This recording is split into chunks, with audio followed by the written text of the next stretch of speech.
All right, let's go free. How's everybody doing? Let me pull up the chat.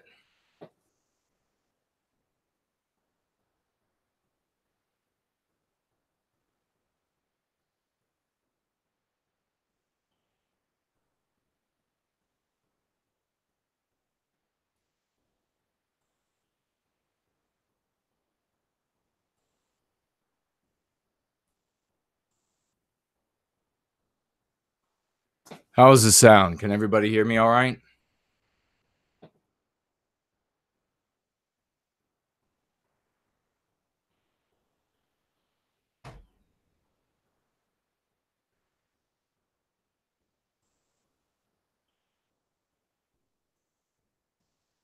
Hello, Underhill.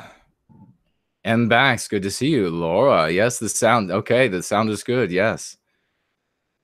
Christine, loud and clear. Thank you for showing up.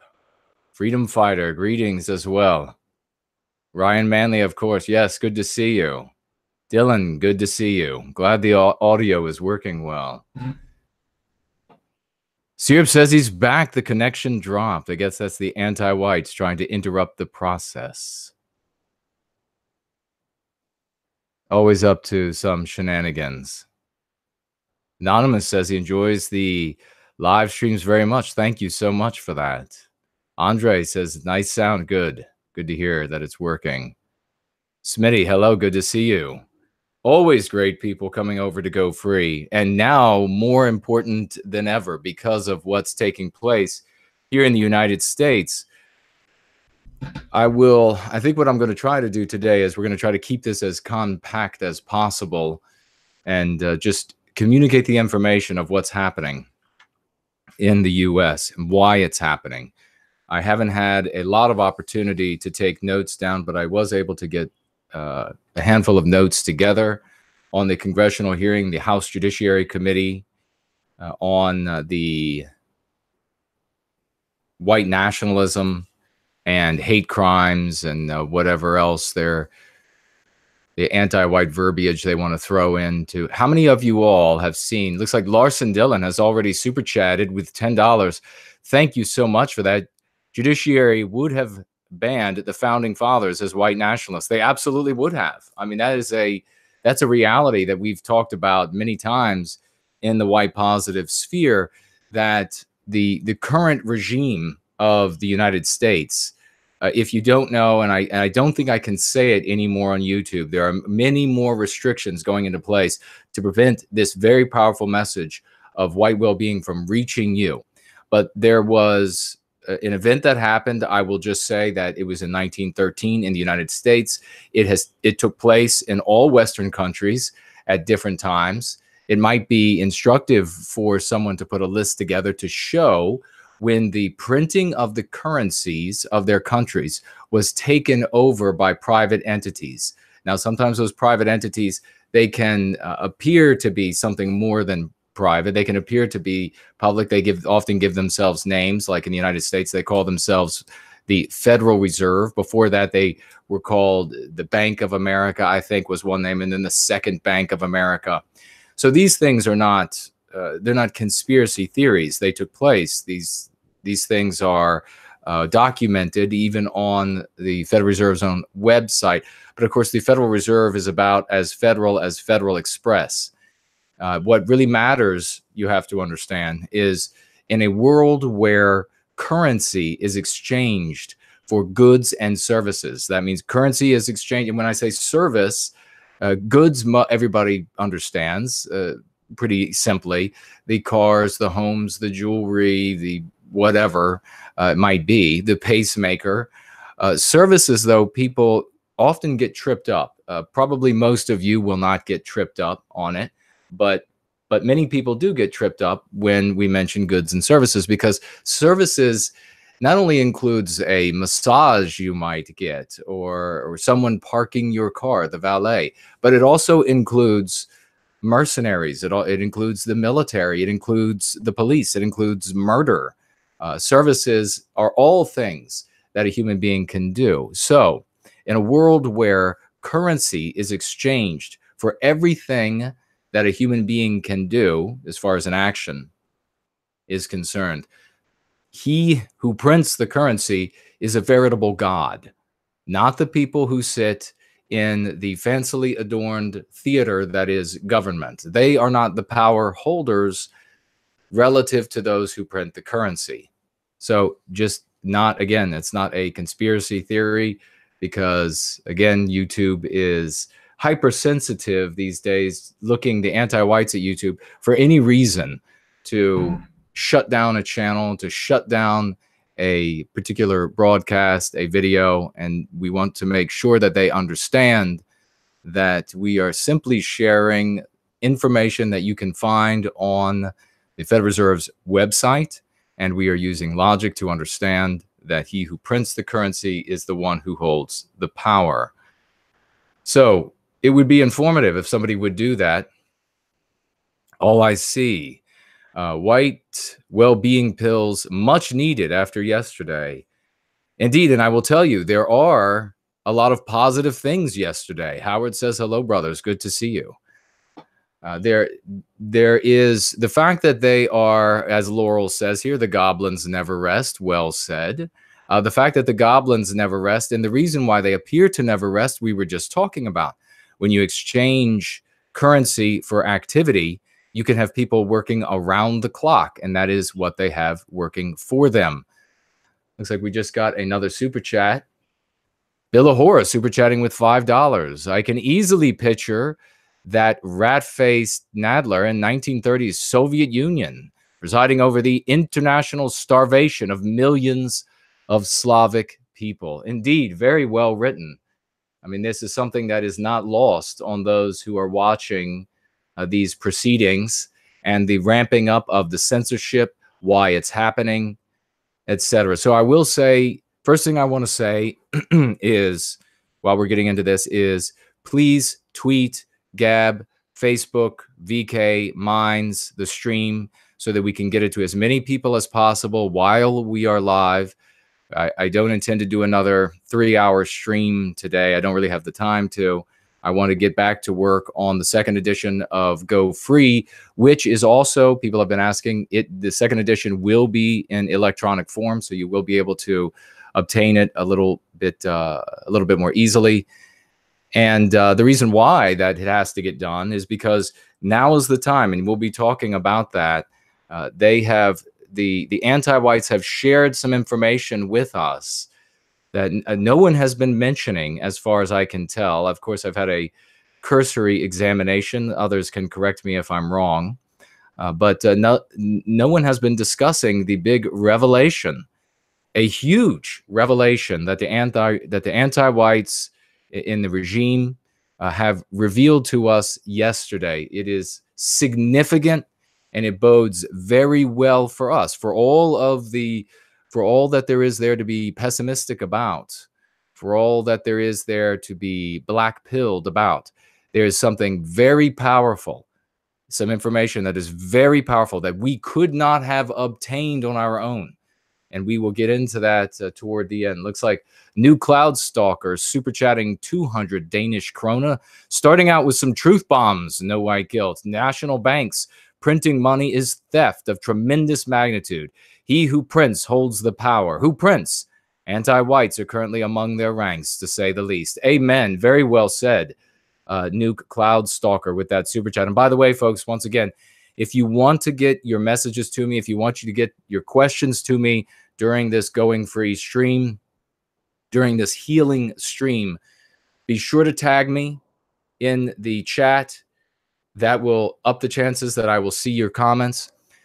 If you want me to absolutely see your comment, you can super chat it, and you can super chat on YouTube, as the 3 super chats have already come through. But you can also dig down into the description of the channel, and you can find the familiar alternative, and you can super chat there as well. I have that screen open, so I will see your super chats, and I will be able to read them.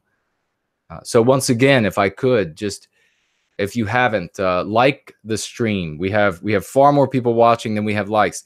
Even though we're being throttled, it may well help us. And there's a question here that I want to put out to you all as you lean over and click the like button. And that question is, if we are being throttled as a channel here, going free, no white guilt, if we are being throttled by YouTube, does that mean the normal subscriber count is irrelevant? In other words, if I had 114,000 subscribers, would this channel be recommended to more people than it is recommended now?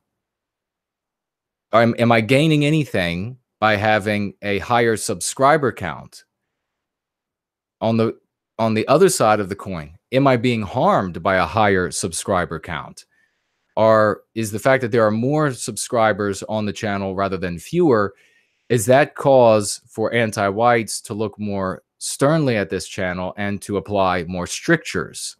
So if there is more harm than good, and if the average video uh, solicits several thousand views, not the 14,000 or nearly 15,000 subscribers, would it behoove me, and is it even possible, to delete all the subscriptions, say give it a week, to tell people that I will be deleting all of the subscriptions, so you'll have to resubscribe at the end of the month, say, give a specific date, and then just have all of you all, those who are dedicated to going free, those who are dedicated to healing yourself and empowering yourself so that you can have these conversations with your friends, family, and strangers, and win these conversations and bring these people to white well-being with these powerful dialectics and the lexicon that we have provided and are providing. It is expanding. I'm sharing many more of my ideas and dialectics that I use in my conversations and in my arguments. Conversations and arguments I never lose.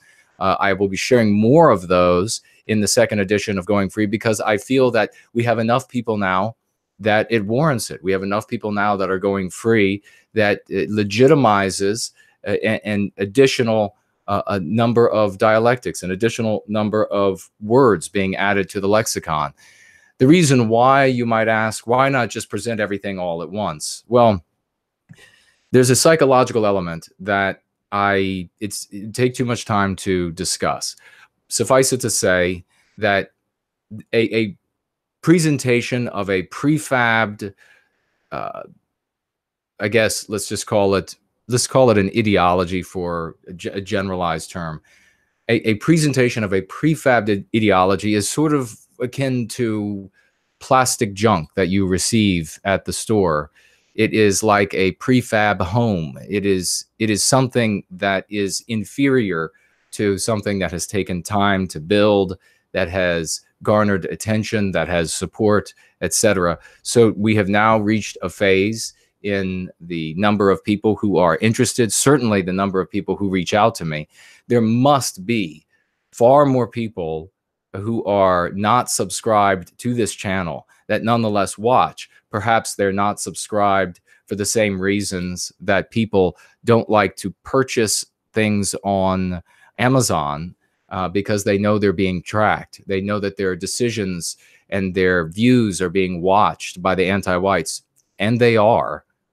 So perhaps people are not subscribed. The reason I say that is because of the absolute volume of personal messages that I receive, which I just cannot say enough, that I get to every single person. So if I haven't gotten to you yet, rest assured that unless there's some sort of weird anomaly in the communication that the message didn't reach me, rest assured that everybody gets a response.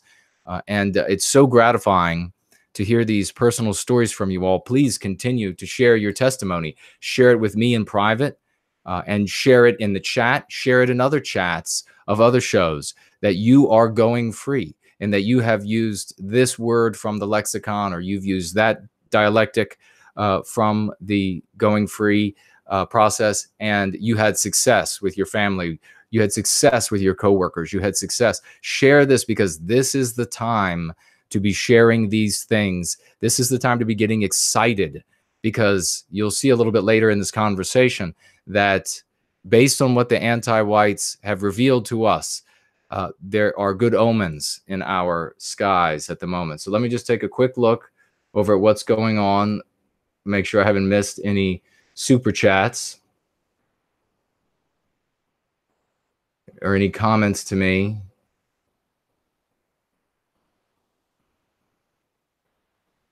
Okay, Belahora said white Slavic people in Ukraine, indicating that he was unable to include that. We have to be very careful because of, and this is going to be, and thank you actually, Belahora, for mentioning that.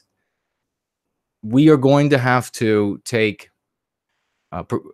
active measures here. We're going to have to get out in front of these anti-white troublemakers who are going to be showing up in chats increasingly. They've been here for years already, but they're going to be showing up increasingly to make comments that are already put on a list of comments that, if they appear, the chat can be shut down. If they appear, the video can be shut down. If they appear, the channel can receive a strike. All of that is coming.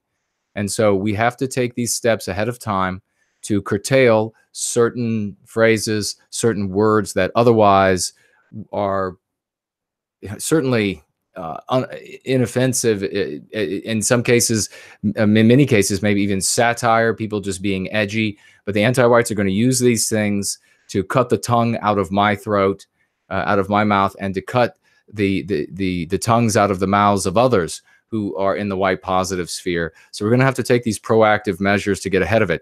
In the future, what we're going to need is, if you don't have this dissenter plugin, which I don't have yet, I will have it soon, perhaps by tap tomorrow. That is where you can post your edgier statements. And once I have it up on my computers that I have here surrounded by, once I have it up on all of these computers, I'll be able to see what you're saying. Others who have the Dissenter app will be able to see what you are saying. And yet those statements will not be able to be used against the cause for white well-being. So another element of the cat and mouse game that we have to stay a step ahead of what they're doing, and we can anticipate what they're going to be doing based on the comments that they're making. Adam Scott, Sear Brights, Adam Scott would like to know the days of the week, the day of this week's after party. This week's after party is tomorrow. It is at 2:30 p.m. Eastern Standard Time, and it is with Laura Towler of Defend Europa, and of course her rapidly growing YouTube channel that she also has, that is also called Laura Towler. Fred writes, very good reasoning. I don't have an answer for you. Sadly, YouTube make sure to keep their algorithms secret to avoid manipulation for good or for evil. Well, precisely, it is, from our perspective, it is always evil. The anti-whites run the show, and so it is always going to be harmful for us. That's what we need to be observing. One insanity. We owe it to our people to reject the black pill and despair that is born from it. We must fight for our future. They want us in despair. Precisely. That is precisely where the anti-whites want us. They want you thinking that you cannot win. How many of you that are in the chat right now, how many of you have played sports? If you have played sports, you'll know of this phenomenon. I played sports. I played college football. I played baseball, almost played minor league baseball. Made the bad decision to play college football instead of taking the opportunity to go play minor league professional baseball. But if you have played sports, you know that if you go, or team sports, well, and even individual sports, that if you go into the competition fearful of losing, thinking you might lose, and Lord, you hope you don't lose, you almost always lose.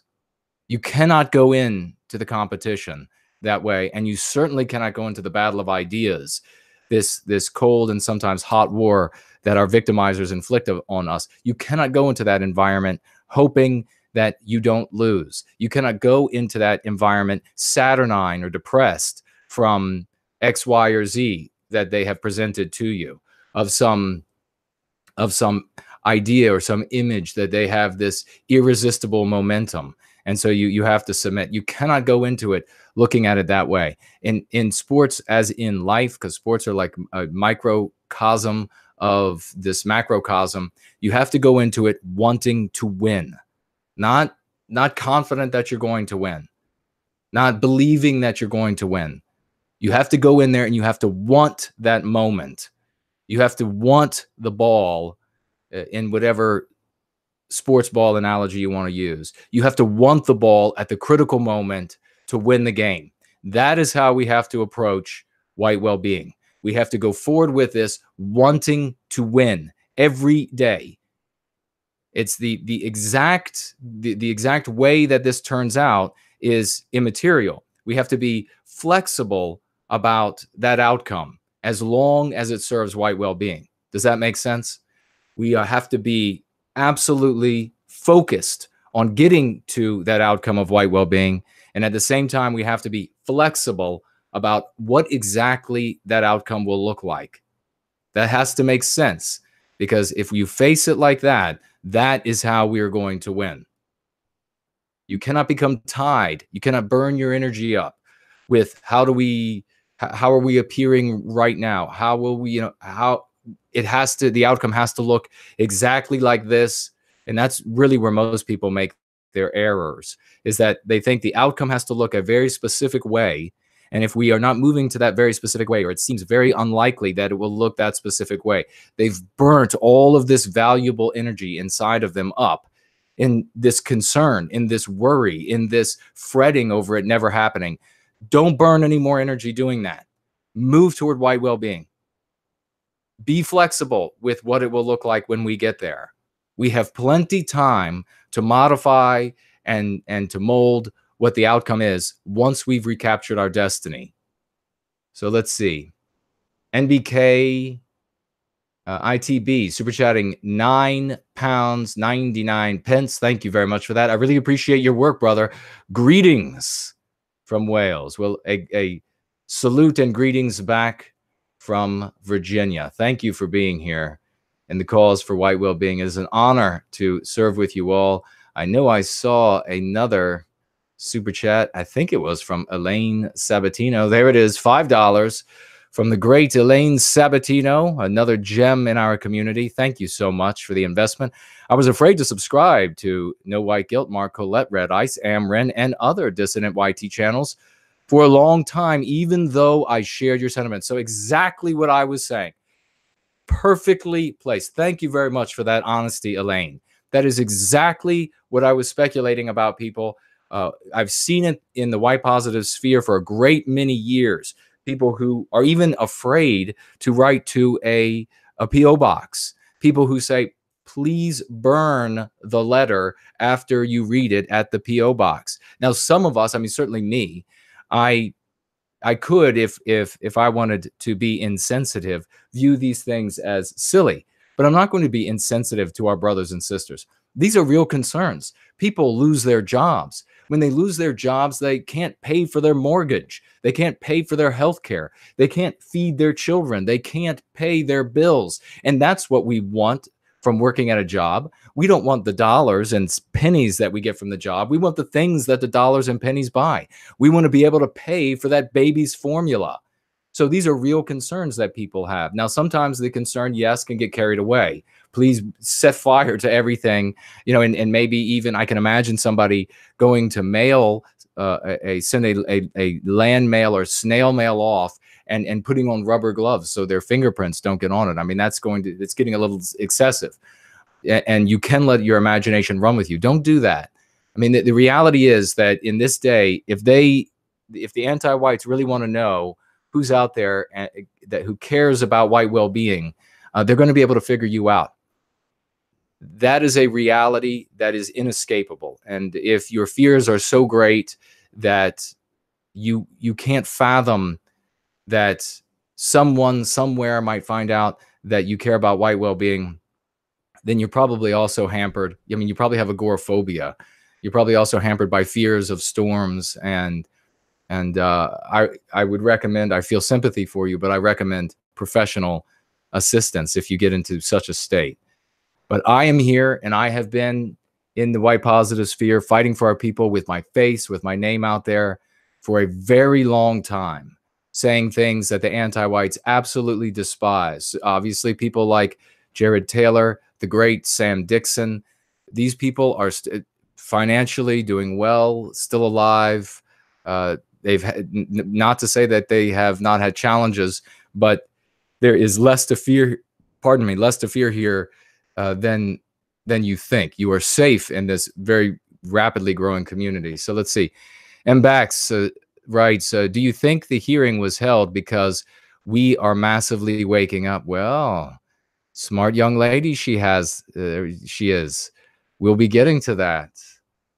No one else is talking about this. Very good. You see, this community for white well-being, you all are worth 100 of the others that I see on other channels.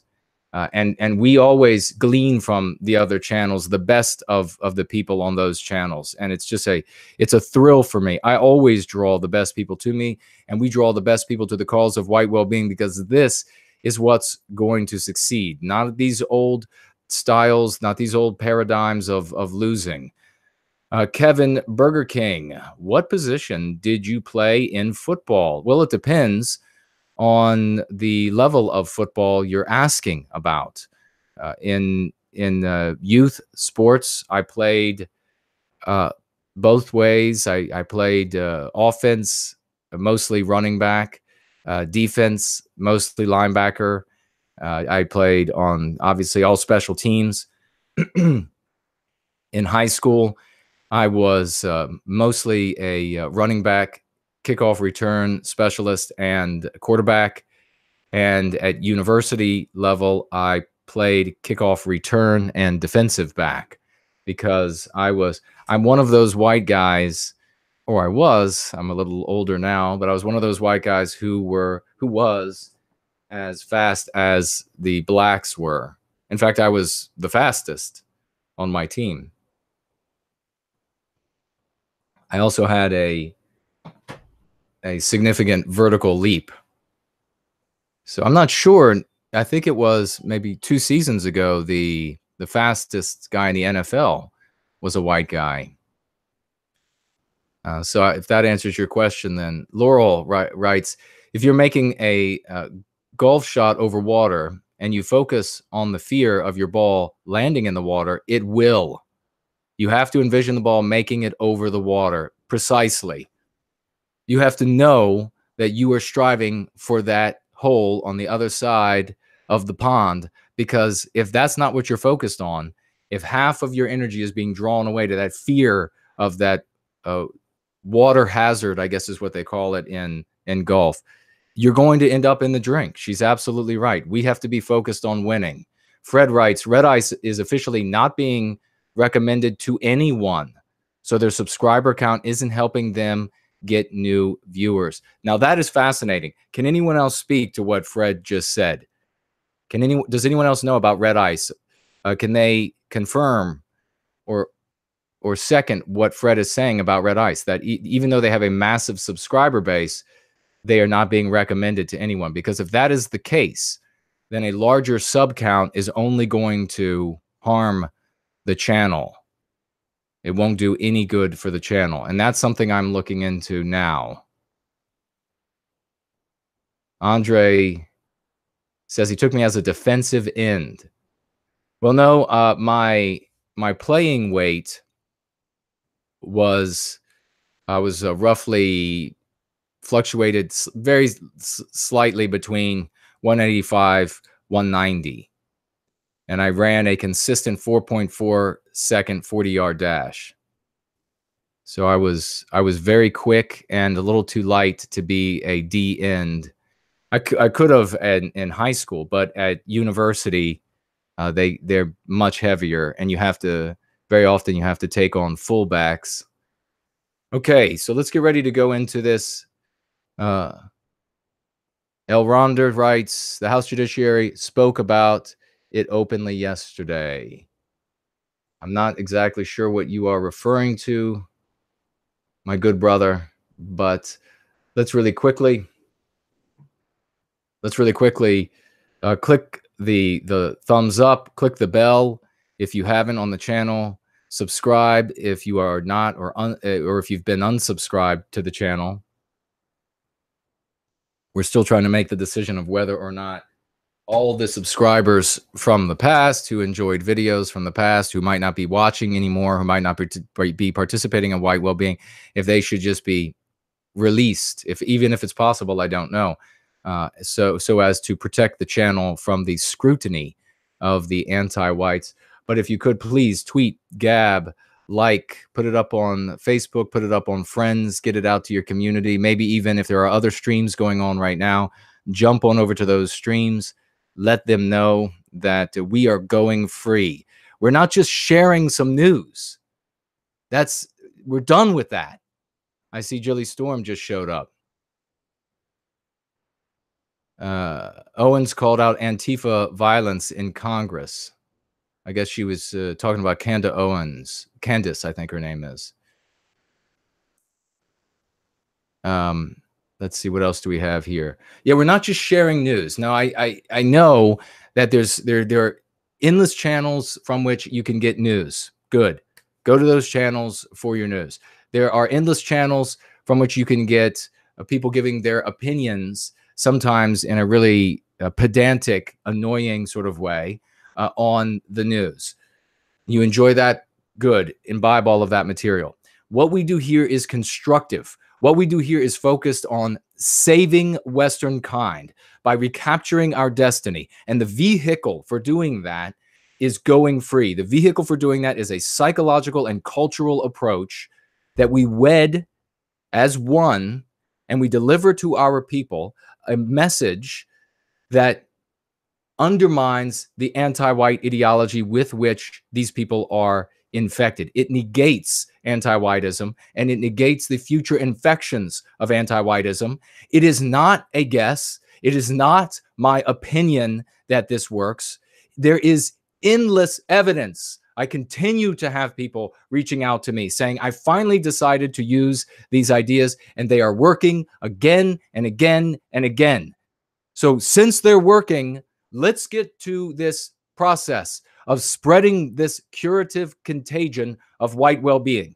You can speak firmly to your brothers and sisters out there in the chats of other shows. You can speak firmly to them and say, yes, this is entertaining. Yes, you get some more news. Yes, somebody with a crazy hairdo will make a funny comment. But if you want to go free, if you actually want to free Western kind of anti-whiteism and recapture our destiny, now is the time, and there is a message, there is a way to do this.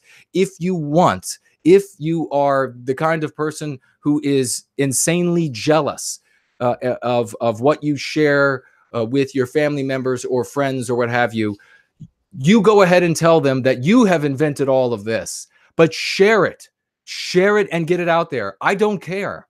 What I care about is recapturing our destiny so that our children won't have to live in not a virtual hell, but an actual hell. If there's going to have to be fighting, if there's going to have to be difficult situations with family members, with friends, with strangers, at dinner tables, at bus stops, in the office, if there are going to have to be those situations, if there's going to have to be a situation where fists end up getting thrown, or something even worse, for God's sake, if there's going to be a situation like that, it's going to be me.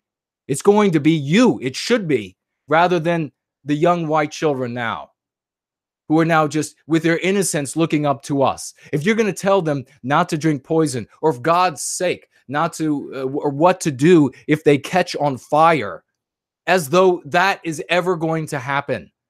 If you're going to teach them any of that, you have got to be fighting for white well-being. And it's not enough to hold these opinions. It's not enough to say that you agree.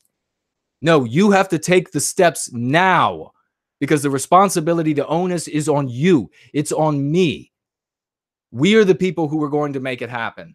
We are the ones who they'll sing hosannas to in the future. All of these others will be cursed by the coming generations.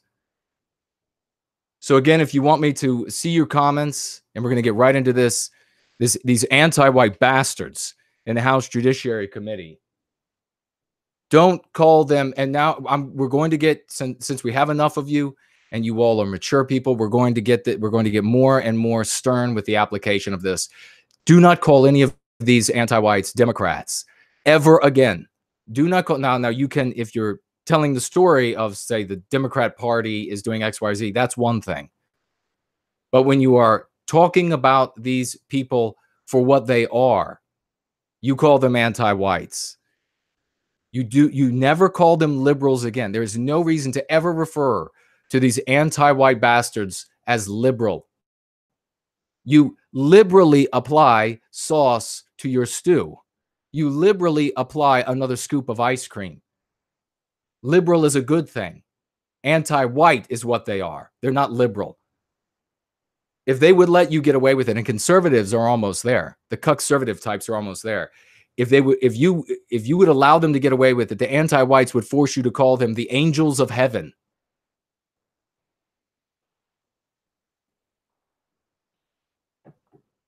Ezra chapter 9 writes, you should use more hashtags in the description to try to pick up more video referrals. That's a great recommendation.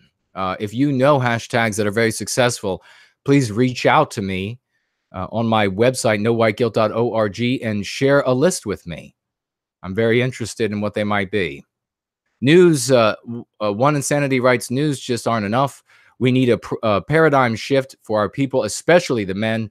We have burned out, so it's time to rise from the ashes as better than ever before. Amen, and very well said. Elronder writing, I was speaking about House Judiciary and blocking of channels like Red Ice TV from recommendation.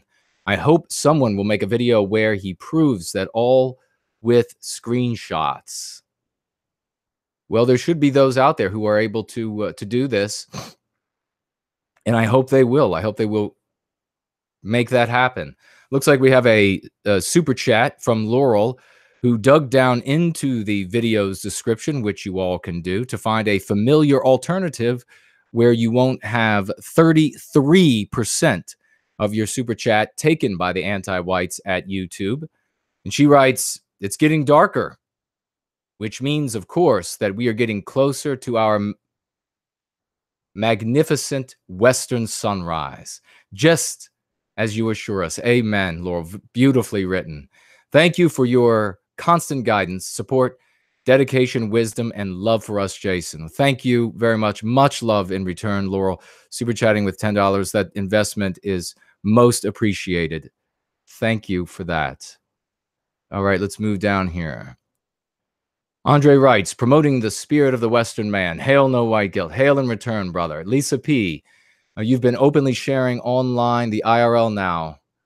No white guilt. I have indeed. We are moving closer and closer to an organizational entity. It's being done the proper way. We're getting the proper people involved. We're not going to do anything haphazardly. We want this to be something that can survive the disappearance, if it happens, of me. We want it to be able to survive, just like this doctrine, to be able to survive the sudden disappearance of no white guilt. And so all steps must be taken to ensure that. We have, I downloaded all of the videos, interesting for me, ASAP, and sometimes they were gone, censored by YouTube in a few hours. Exactly. That is exactly what YouTube is doing increasingly. Their intent, folks, if you are unaware, absolutely is to prevent all voices that are either that are not anti-white or neutral toward anti-whiteism from appearing on any of these major platforms. That is their objective. Jilly writes, my family members say, oh, Jilly, we agree with you. We just don't focus on it every day. Thanks, but no thanks, I say. I will focus on white well-being every hour of my life. Amen to that. Very well said. That is the dedication we have to have if we are going to survive. And rest assured, my friends, brothers and sisters out there, we will be the white people that survive. The whites that become a people out within the body of the white race, those will be Western kind that survives. The rest will not survive. Your children will be the ones who find safety. Your grandchildren, your great-grandchildren will be the ones who are able to find safety, because it will be first found in their spirits. It'll be first found in their souls by way of these dialectics, and they will then build it in the world around them. That is how they will find safety in the future. All of these others are going to be swept away by the brown tide. So let's get into this. Let's get into what happened yesterday. Let me get a drink.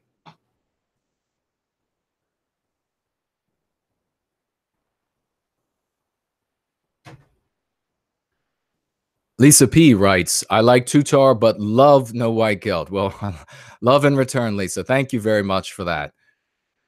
We are focused on making things happen. We're focused on, I want you and everyone in this chat to become more powerful. I want all of you to go free of anti-whiteism, this disease of white noir with which we are infected.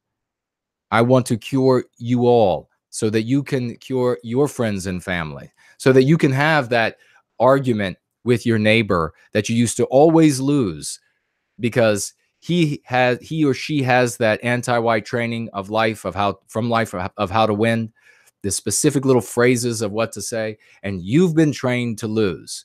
Well, now you're going to be trained to win those conversations. Now you're going to make that crotchety bastard next door look like a fool next conversation. That is what I want for us. I want to empower you. Larson Dillon, super chatting with $10. Whites are suppressed by both governments, media, as well as global corporations. Well, here's something we're going to talk about. Very well said and a great point to bring up, Larson. This is an important point of going free.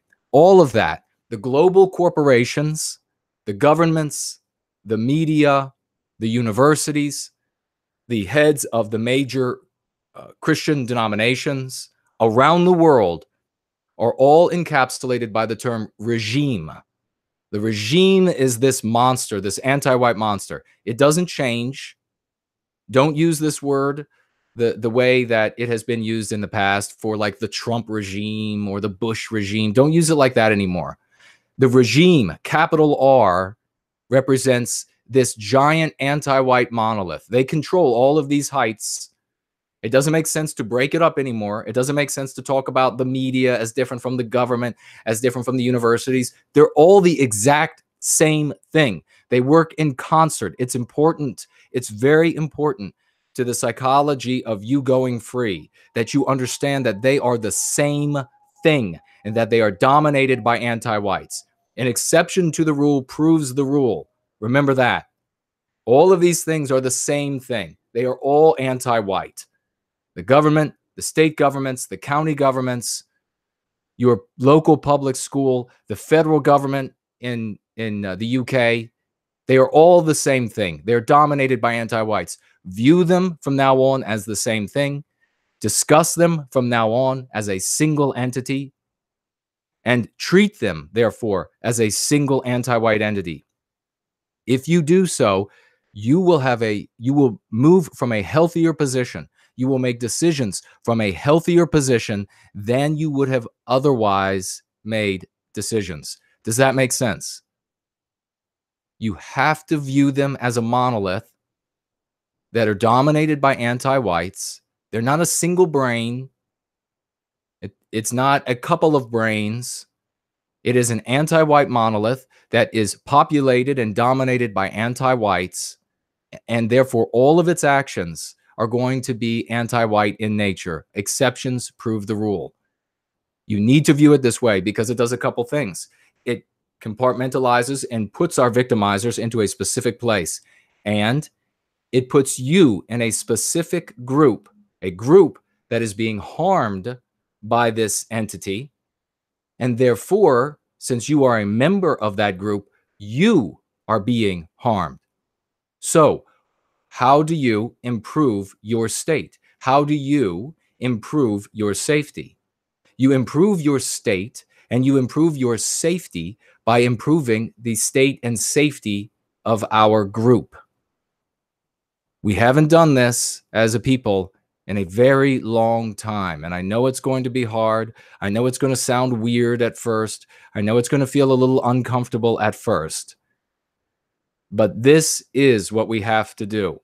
And once you get into it, it makes perfect sense. It's just like I said in a couple streams ago when I was talking about, somebody was had brought up Jordan Peterson and this idea that you can't take pride in your people.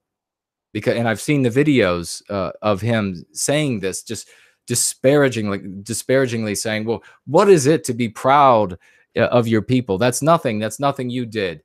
BS. Bravo, Sierra, chump. I do great things. because I know what people I come from. I hear, as I said in that episode, when the static crossed over the stream and almost silenced my voice, I said that I go further because I hear the voices of our ancestors, our greatest heroes in all fields, in my ears. They speak through my heart. They tell me that I can go another mile. I can cross another hurdle. Because why? Because our people have done it before. Because I am a member of that great people, because that great spirit is within inside of me. It is within me. I do great things because of our people. If you look to your only your accomplishments of your life, you have nothing relative to the glory of the West to inspire you to go further. What a joke. What an absolute poison, an insidious poison that is, to inject into a population that Jordan Peterson injects into Western kind. This absolute poison that you can't take pride in your people. Go to hell, buddy. Maybe he doesn't want to take pride in his people because he's getting paid handsomely to tell us to not do so. But I will tell you right now, I set records in athletics. I set records in business. I've been the fixer of business locations because in every one of those cases, I went in there thinking my ancestors dominated the world. My ancestors are responsible for curing nearly all disease. My ancestors are responsible for crossing every hill and discovering what lay beyond. That is how I achieved so much, because I knew that that was in me. And one of the most liberating and exciting moments of my life was in junior high school when I realized that I didn't have to only draw inspiration and pride from America or the South, but I could draw inspiration and pride from the entire history of Western kind.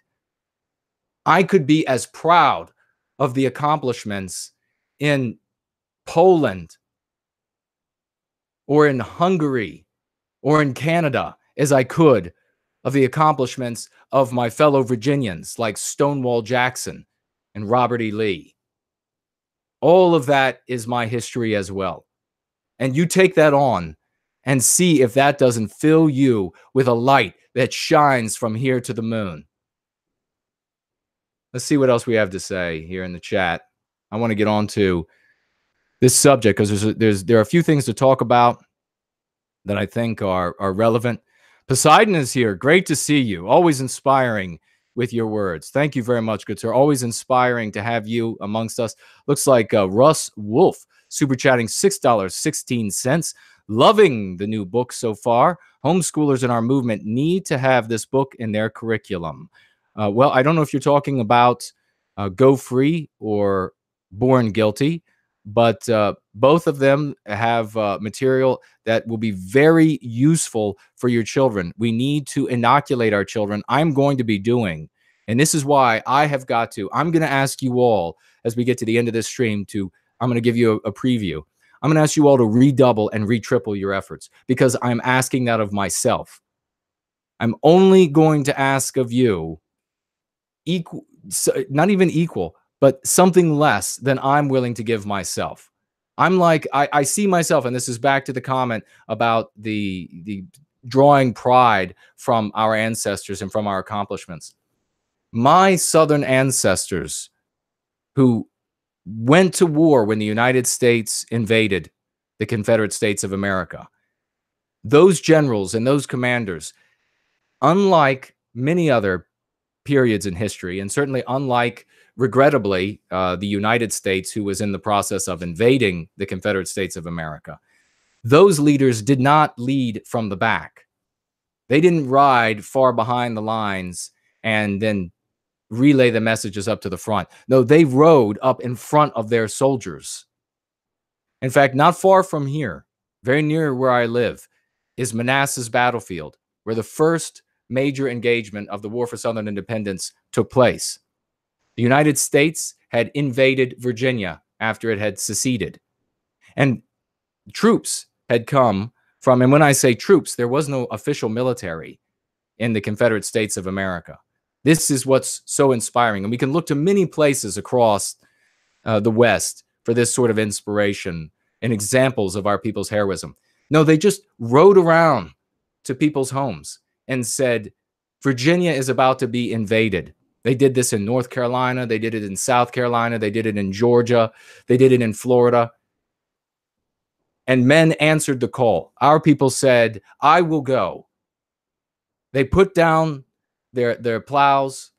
They put down their pitchforks. They picked up their rifles and they went to war in their clothes.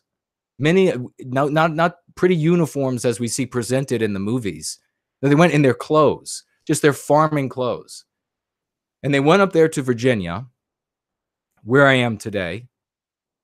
And the United States military came in, an organized military. Of course, those good white men being forced into this conflict, being jailed for treason if they didn't agree to invade a state that had seceded from a union that they had voluntarily joined, something that the country was founded on. So the majority of our good people in the United States at that time objected to this invasion. And these whites, they came down into Virginia.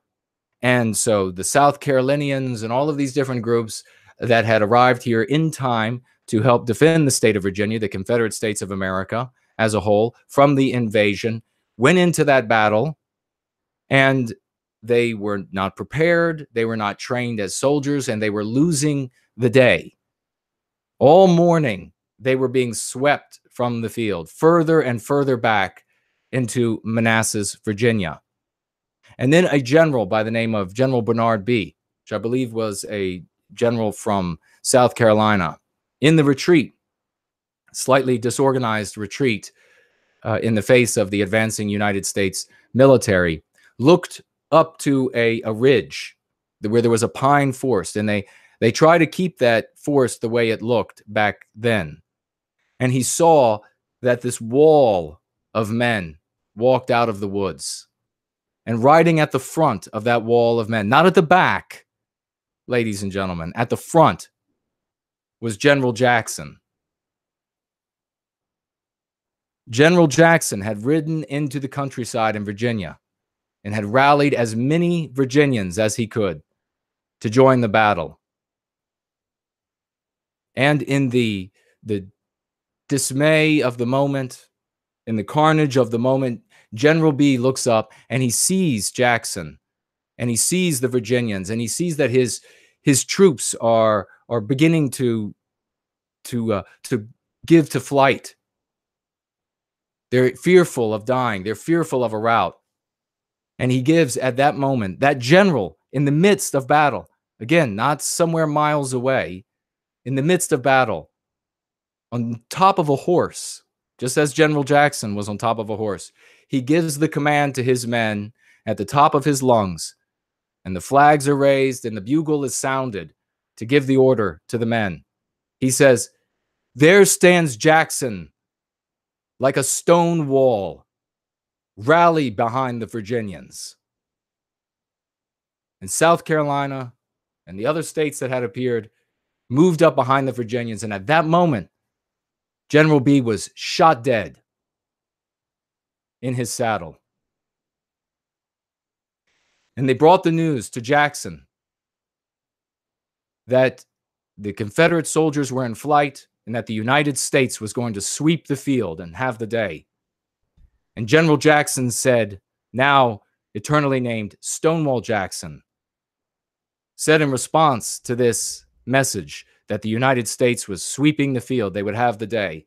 General Jackson said, well, then we will give them the bayonet. And you know what happened? My relatives, we won that battle. We turned it back against the United States. We swept them from the field. And that is what we are going to do in recapturing our destiny. I'm not going to stand at the back and orate like some sort of delicate pontificator. I'm going to be at the front. And I want you all to be with me. So I'm going to ask you all to redouble and retriple your efforts. Let's see what else we have here.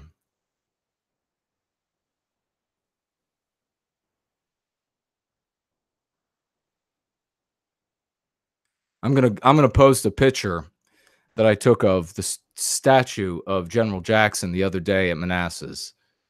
I'll post it probably on my Instagram. You can find my Instagram if you go to my website, knowwhiteguilt.org. The link will be there for my Instagram, or if Sirp has it, he can post it.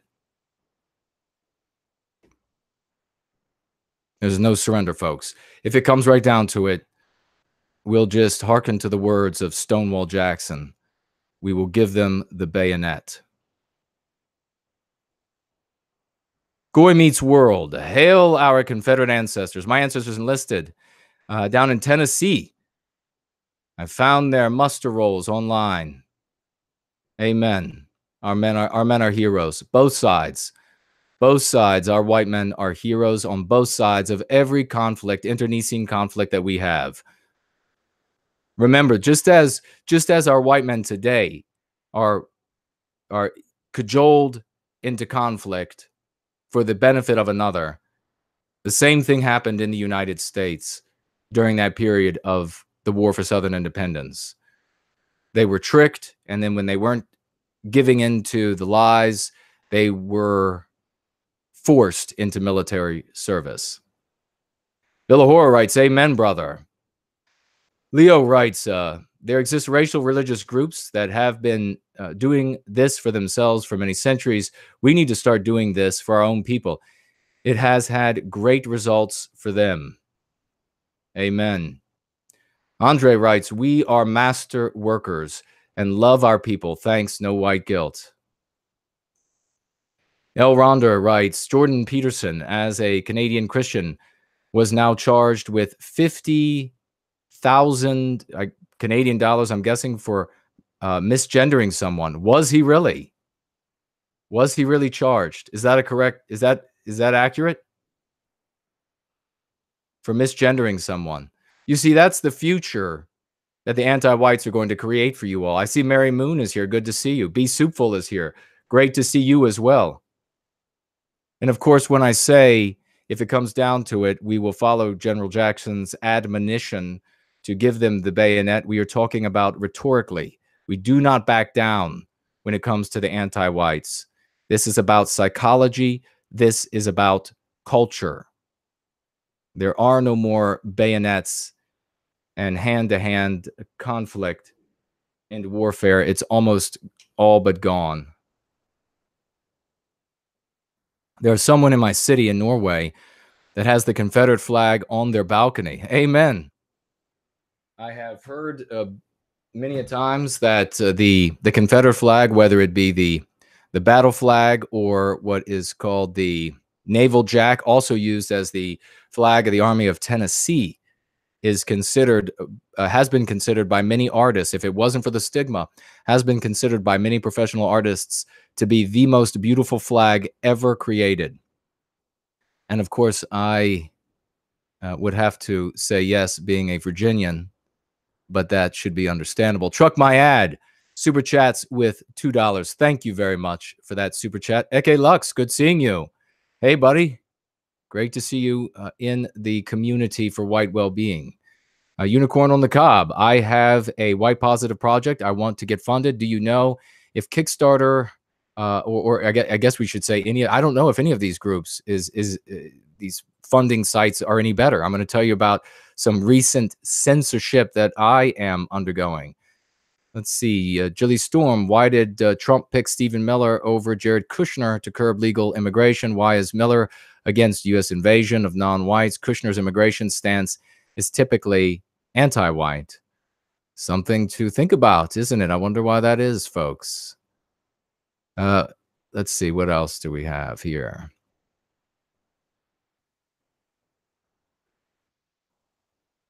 I think on my Instagram, Syrup, I think it is No White Guilt NWG. It might be.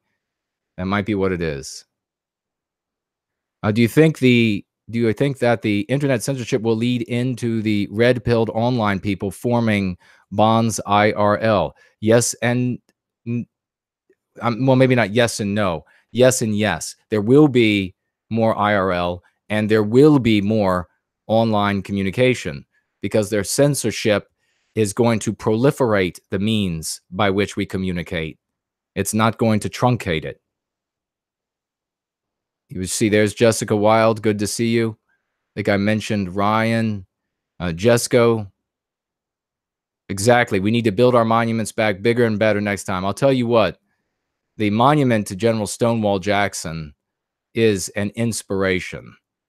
And I will absolutely have to post that so you can see what how the artist portrayed the courage of that man in the midst of battle. So let's see here. Lane Sabatino. Jason mentioned you on Tutar today, and when I searched for your channel, it didn't pop up. I just clicked on your avatar and subscribe now. Censorship. Exactly. Thank you for letting me know that. That's exactly what they're doing.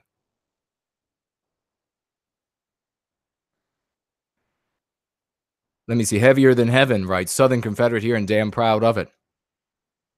I think everybody that identifies with any cause, I mean, I identify with the heroes as well, our white heroes who fought on the side of the United States in that war for Southern independence. Although all of my ancestors fought for the South, uh, some of them died.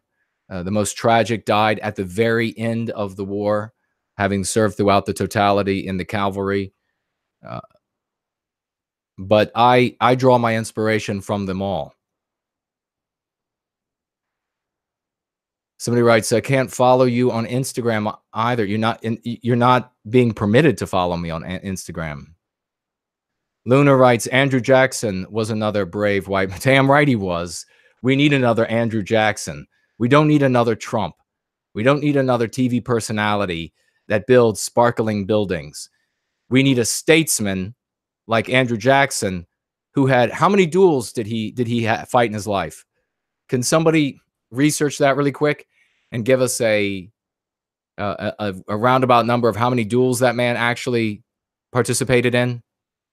Andrew Jackson, duels. I'm not talking about like fist fights. I'm talking about firearms. This was no craven individual. This is the kind of hero we need today.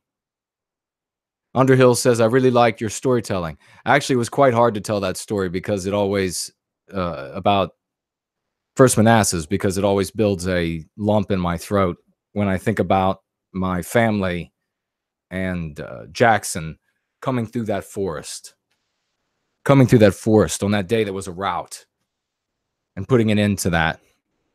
There's something absolutely magical about that moment, about that heroism that says something about who we are as a people. We will be that heroic again. Our descendants will tell stories that put lumps in their throats when they talk about our heroism. It's not just going to be the Stonewall Jacksons of the future. It's going to be the Underhills of the future. It's going to be the Lisas of the future. It's going to be the Jared Georges of the future. Those are the stories they'll tell about the people that put lumps in their throats in the future.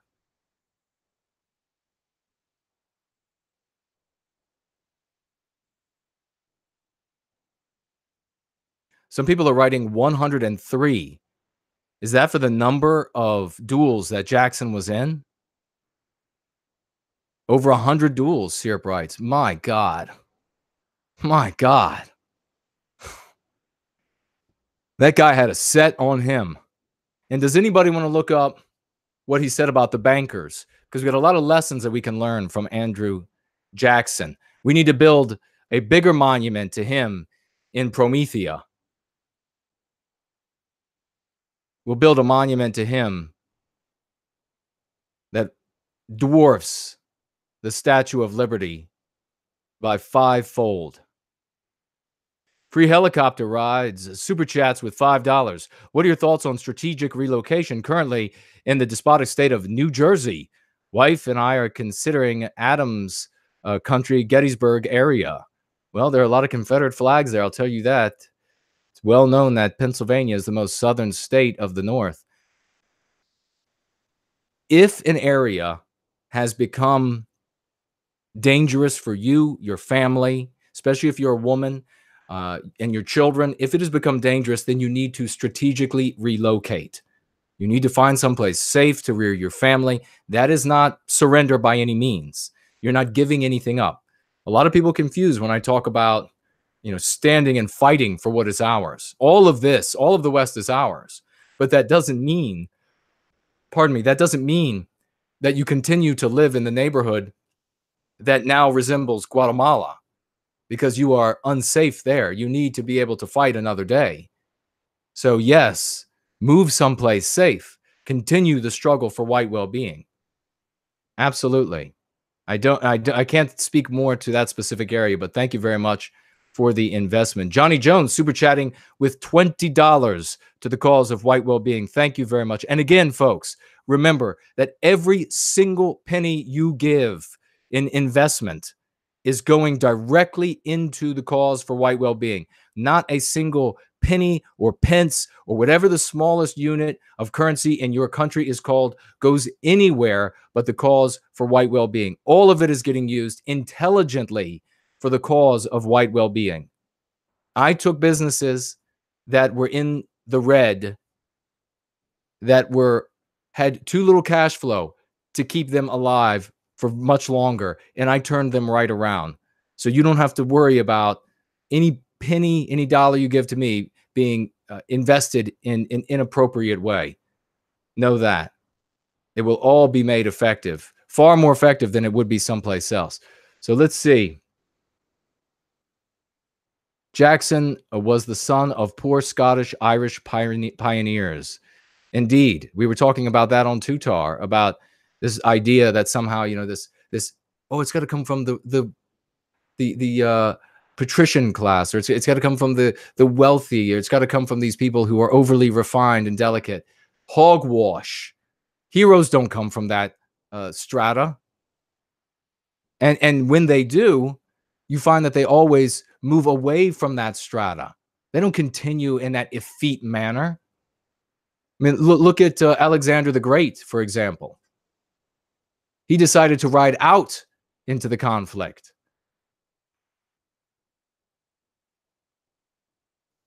Lordy writes, keep up, Jason, keep up the great work. No white guilt.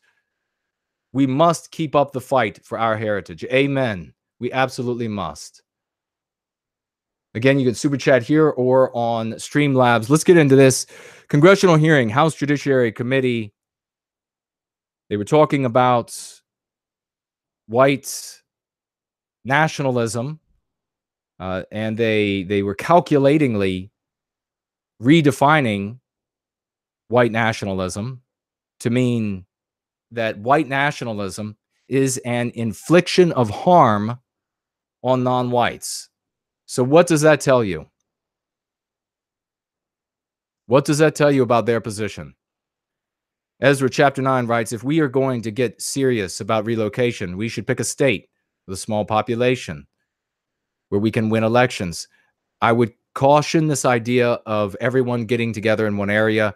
I know that it is seductive to think that if we move into one area, we'll win elections. But I will tell you this. I was just talking about the war for Southern independence.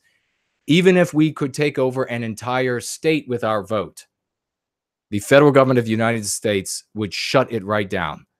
The cure to this is what I'm talking about here, a curative contagion of psychological and cultural ideas that inoculate and treat our people for the meme pathogens, the MPs that they are suffering with.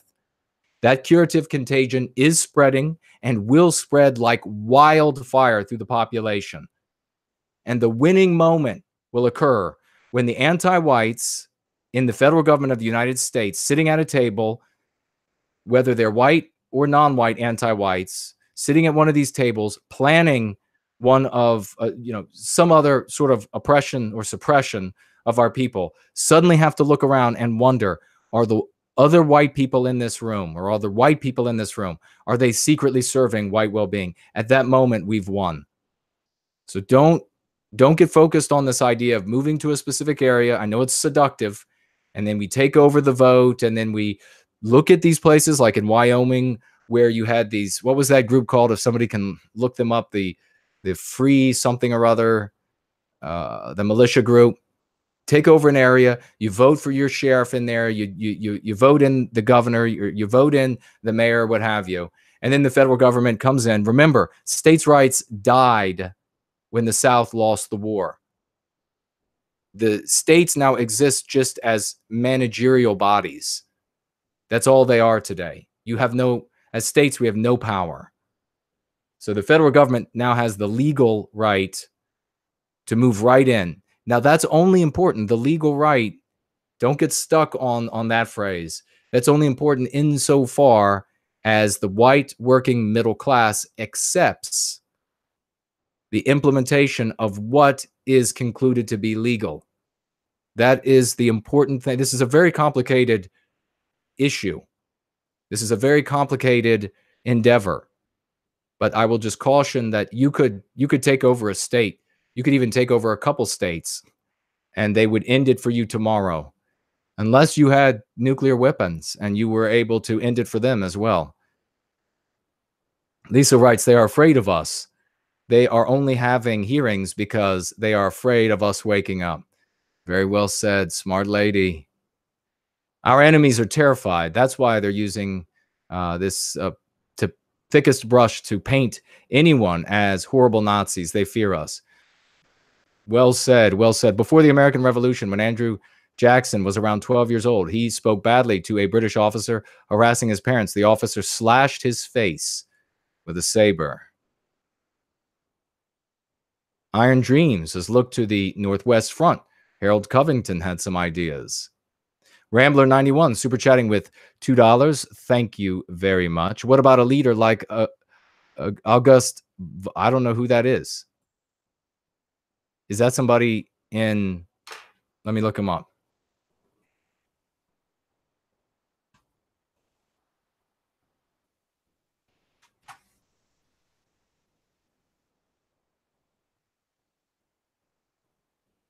Gus Vollmer. I see. Well, I surmise that he must have done some very impressive acts back in the day. Looks like he died in 1955. Well, he might be somebody who would make a great leader. Let's move on. So, the reason why the anti-whites want to define white nationalism, which, by the way, that is ambiguous in and of itself, and that's why they use it. But you'll see they're not so ambiguous. This is the important thing. There's something very revelatory about it, what they're saying. But they want to combine white nationalism with the infliction of harm on non-whites, because that does what? That means that if you have an identity, white man, white woman, it automatically is an infliction of harm on non-whites. So you cannot even have an identity. This is something I saw when I was in junior high school in their anti-white narrative that creates this anti-white morality that says that which is evil, that supports white well-being. And if that's evil, then what is good? What is moral? If that is evil, then what is moral is the destruction of white well-being. So they're telling you, right? These are the hallowed seats of government, ladies and gentlemen, where they're telling you that you are not allowed to have an identity, that you're not allowed to have white well-being, because if you do, it's immediately, just ipso facto, inflicting harm on non-whites. Do you need to hear anything else out of their mouths to realize that they're anti-white? That is your victimizer. You don't need any more evidence now. You don't need any more news. You don't need any more pontification, some pedantic prattling about how they said something anti-white then, and then somebody 20 years before said something anti-white, and then this is reminiscent of something 200 years before. All of that is a waste of time. Now is the time to get to action and cure us of mean pathogens, right? They also calculatingly conflated hate crimes, what they call hate crimes, with white nationalism. So, to care about white well-being is to inflict a hate crime on non-white people. Again, all you need to know about these people to know that they are anti-white. So let's keep rolling with that, with what happened at this House Judiciary Committee. I saw that there were 7 blatantly anti-whites on the panel. What would you all say about, let's see, her name is Candace Owens. What would you say about her? I want to see the opinions about Candace Owens to see if we are on the same page. I see Ezra saying, not saying that we take over and start a war, just that we could elect people to represent our views in government. Nothing wrong with that. Absolutely support that position. If you're in a small town and you all can pass laws that will benefit you there and fly under the radar and it doesn't get too big, do it. Absolutely do it. The problem is when you all get gathered into a specific area and then you start to try to exercise more political power and you get the attention of the anti-whites at the even the state level, because the state level will come down on you as well as the federal level. I'm sure we could have people, we won't do it, but I'm sure we could have people list examples of when different towns have tried to implement policies that would inhibit the ability of anti-whites to inflict harm on Western kind. And then the state and or the federal government comes in and says, nope, that's nullified. You can't do that. I mean, for God's sakes, they're moving, specifically identifying white neighborhoods and white communities and moving non-whites into those communities. What else do you need to know about these people? So I agree. If you live in an area and you all can vote for some laws that can benefit you in that area, you can make that happen. Keep it small. Let us have not a town or 2 towns or 5 towns. Let us have 1,000 towns doing that. That is the way we spread this curative contagion. Okay, Odin says, I think it is embarrassing that we need a black woman to say what white men should be saying. I think it is equally embarrassing. It's disgusting. Chuck Ford, super chatting by way of the familiar alternative just now, writing, hey, brother, I just want to support the stream. Thank you very much for your $5 super chat, my dear friend. Runaway Susie, I've never seen Candace Owens being hateful toward white people. What else do we have here about Candace? Joseph says she's not pro-white, or we would say white positive. We need to start using this phrase, white positive. The movement as a whole is the white positive sphere. The white positive sphere, it is not a movement per se. It is the white positive sphere. There are different movements within that sphere. Pro-white, the phrase pro-white has come to mean something very negative. And we need to be mindful of the average NPCs who check into this stream and they have learned that pro-white means some guy with a giant swastika tattoo who is using the guillotine on, I don't know, brown infants or something. So white positive sphere. She isn't white herself and can't see things from our perspective. Joseph, that is a fantastic point you're making. She absolutely can't. She won't be speaking for white well-being because she's not in the service of white well-being. But her heart's in the right place. An ally of sorts, I would say. An ally of sorts. She is not a servant of white well-being. Those are the people who are our allies. Non-white people who serve white well-being are our allies. non-white people who are serving their people's interests, and those interests could, in a way, be seen as somehow in line with our interests, are not our allies. Understand, this is very important. You are not going to make a productive relationship with another non-white group because at a specific moment, from a specific perspective of viewing the two groups, you can see how there is some sort of congruency in direction. Because first of all, that particular perspective is limited. It's not explaining the totality of the situation. Does that make sense? It's a very complicated thing to examine. It's a single perspective from, it's like the elephant, the blind men around the elephant, all feeling the elephant and giving their ideas of what they think the elephant or what it is as they put their hands on the elephant. So it's from a specific perspective that there may appear to be some sort of congruence in interests, but it is an illusion.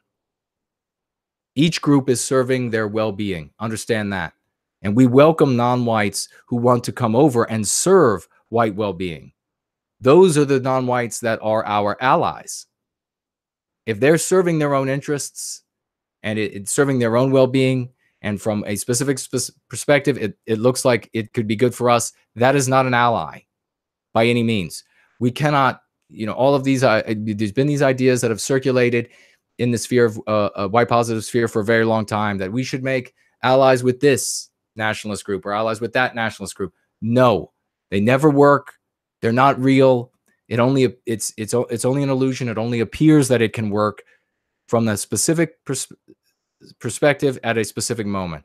We have Michael super chatting $20. Thank you so much for that investment in white well-being. Just argued with my professor and got him to admit he is anti-white and a communist to boot in front of the whole class. Without you, I wouldn't have had the courage or rhetoric to do so.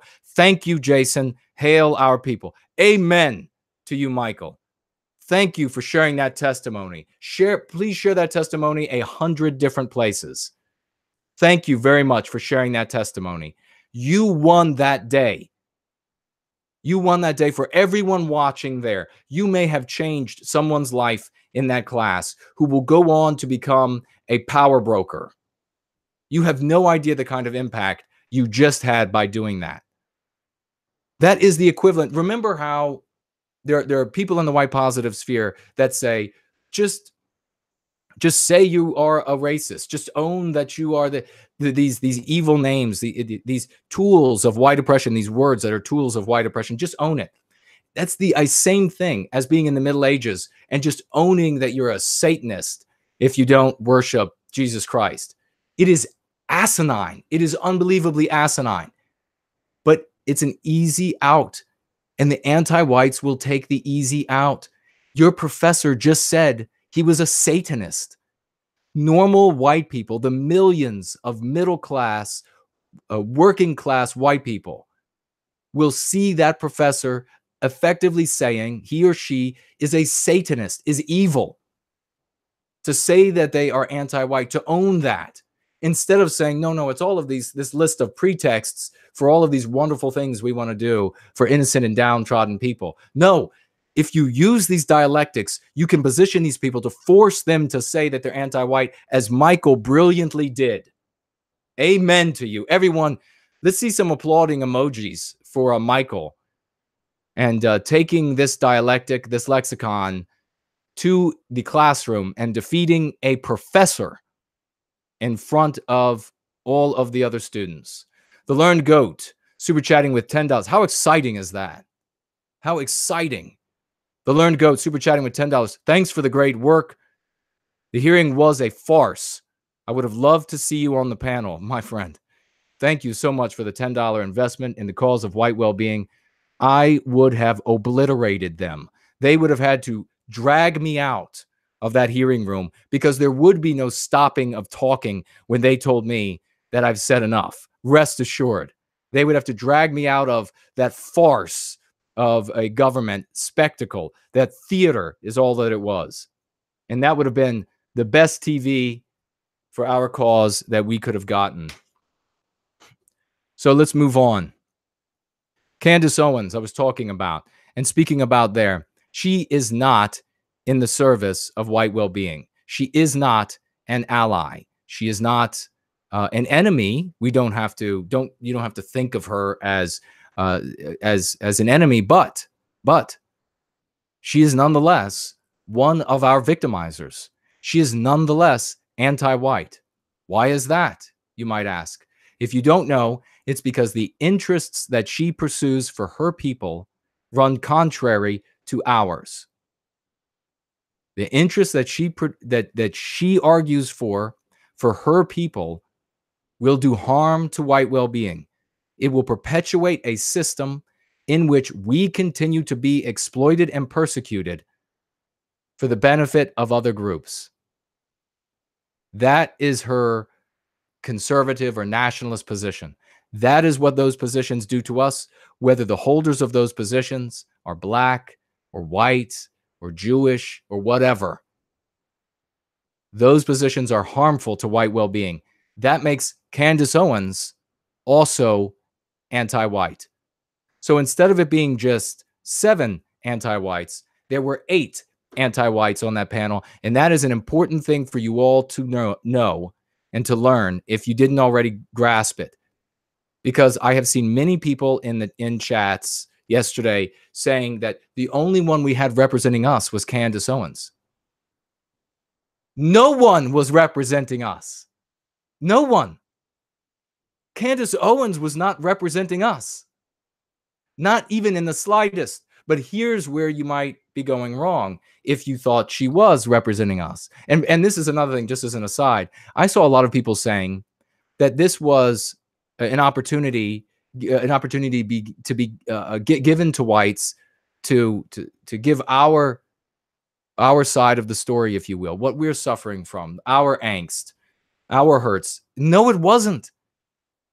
This is a completely different meaning, and I will share the purpose of this hearing in a moment. See if we have any other. The Learned Goat super chatting with $10. Thanks for the great work. Okay, we read that one already. I thought I saw another one go by. Might have just been a tag. Bill Horace said they would have been terrified of you being in those hearings. You're damn right. I'll tell you this. I worked in the Nerve Center for the conservative movement on Capitol Hill. And I was present at in some, I'm not going to say exactly, buildings. And I will tell you that as a personal little, when I knew especially that I would be leaving the conservative movement and working and getting back solely into, because I was simultaneously serving the cause of white well-being while I was working on the Hill, but getting back solely into working for the cause of white well-being, I would, as I walked through those hallowed marbled halls, I whistled Dixie the entire time. A message, I hope, that I will be able to come back, and if not me, someone after me will walk through those halls. It'll be us in power, and he or she will be able to whistle Dixie. One Insanity writes, Jason, if you were there, they'd have to pull their guns out. It'd be too much for their brittle brains. It would be a pleasure to have them pull their guns out, my friend. I would be honored. What a farce. All right. And we're talking about Candace Owens. She's anti-white as well. There were 8 anti-whites on that panel. What she seeks in this conservative, in this CivNat narrative, though, will do what relative to anti-whiteism? Does anybody know? What is it about conservatism and CivNat ideology relative to anti-whiteism that angers anti-whites? Does anybody know?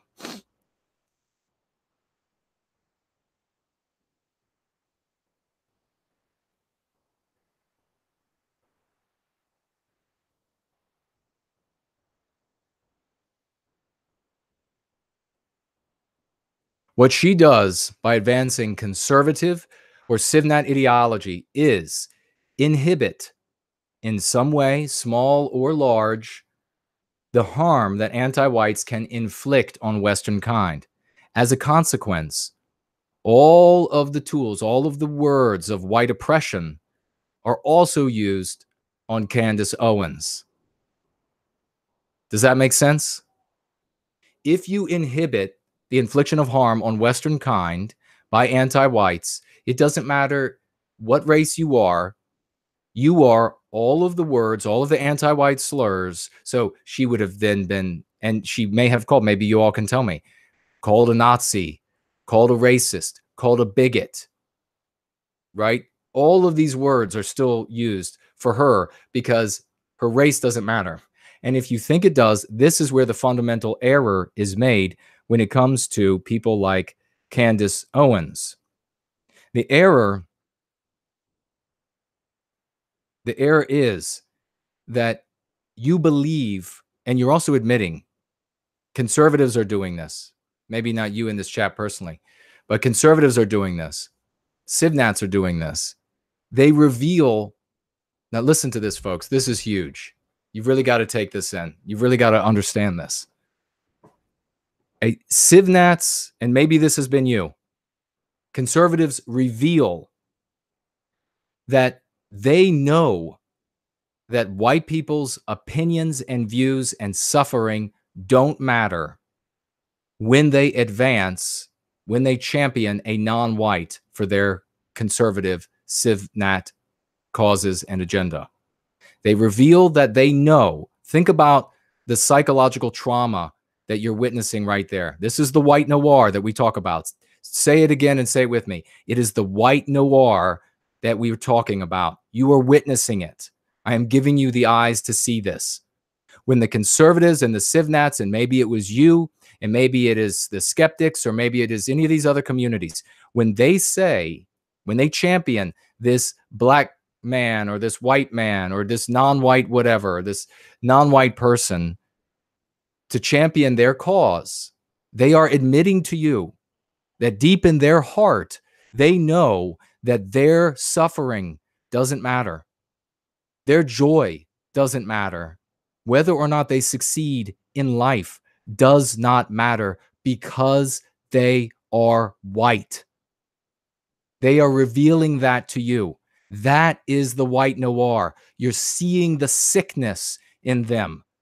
You're seeing the absolute desperation in their hearts, the absolute lamentation in their spirits, the absolute weakness and surrender of the cringing cur at the feet of its master. That is what you see when they champion the non-white to advance their causes. They know that they don't matter. The error that they are making, and that now you will be able to see, if you weren't able to see before, the error that they're making is that they are taking anti-whiteism at its word. They're taking the anti-whites and their pretexts at face value. In other words, non-white lives matter. Non-white suffering matters. Non-white joy matters. Whether or not a non-white person succeeds in life matters. That is part and parcel of the anti-white narrative. But why is it part and parcel of the anti-white narrative? It is not part of the anti-white narrative because of the face value of those statements. It is part and parcel because it inflicts harm on Western kind and Western civilization. These white people that are demonstrating their white noir, the absolute wretchedness of their emotional state, their second-class state. Think of this. They know it. They're telling you this when they behave this way. They believe, they know, first of all, accurately, that their lives don't matter. And their lives don't matter because our group doesn't matter. But they erroneously believe that non-white lives do matter, that their opinions do matter. And since their opinions matter, that their lives matter, then if they want to close the border, that it is then legitimate. And so these are the people that you need to put on the stage. These are the people that you need to put in front of the camera. But ladies and gentlemen, it's not their lives and their opinions that matter. They only matter insofar as those opinions and lives and suffering and needs and wants can be used to inflict harm on Western kind. When those opinions, when those views, when those ideas trouble or undermine or get in the way of anti-whiteism inflicting harm on Western kind, the anti-whites will eviscerate and crush and chew alive every non-white person that gets in their path. Now you know. Now you know, and you never have to be confused again. Now you know why it doesn't matter when Candace Owens says, I don't know that she does, but if she said we should close the border, now you know why it doesn't matter that she says it. Because if her opinion doesn't enable anti-whites, both white and non-white, to inflict harm on us, it is just another person and another opinion to steamroll and destroy in the process of inflicting harm on us. You will not be confused again. You now have eyes to see. And I expect you to tell others and for them to tell others so we can put an end to this confusion. We can put an end to this. But really the thing that's most important for all of us really to consider is that we now see the true suffering in the hearts of our people, the reality, the acceptance. They wouldn't be able to tell you.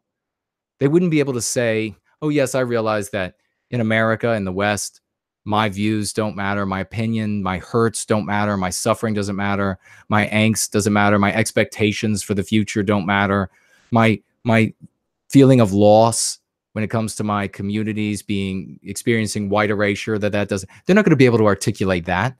But they tell you that nonetheless when they say, hey, there's this Indian guy who also wants to close the border. Let's get him up on the stage. You see how that works?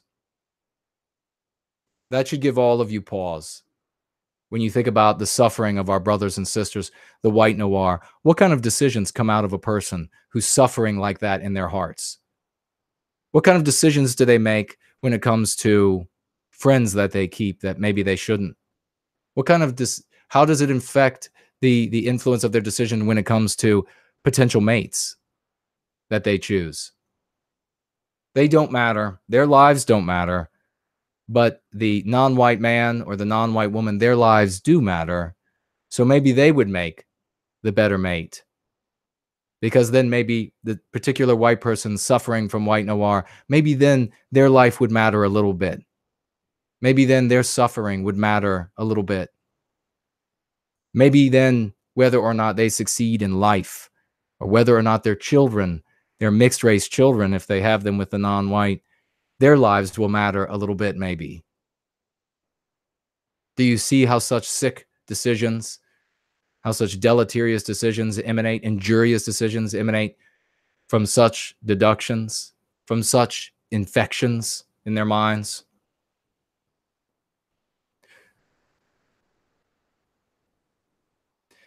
Bodacious, super chatting with $10, writes, the reason Owens was there was to avoid a real debate with a white person.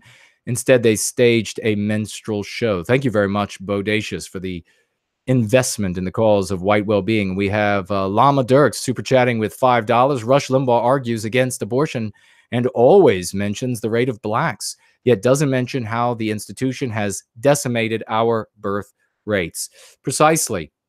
What, now that I've just explained this to you all, what is Rush Limbaugh demonstrating when he talks about, what is Trump demonstrating when he talks endlessly about the good for non-white peoples, the good for this non-white group, and the good for that non-white group? What is he demonstrating? What is Rush Limbaugh demonstrating? Thank you very much for that timely super chat. Very insightful. Villahora said, in the halls, the hallowed halls of government was a great time to whistle Dixie. Indeed, it echoed through the halls, my friend. I felt that the statues there looked down and smiled upon me. Elaine writes that Owens denies whites our own identity while being a champion of Blexit. That, I believe, is the blacks leaving the Democrat Party. Denouncing identity politics for shekels. She can't have both, indeed. Very well written. Let's see what else we have here. If I missed somebody's super chat, please tag me. Someone or everyone, let me know that a super chat went by I didn't read.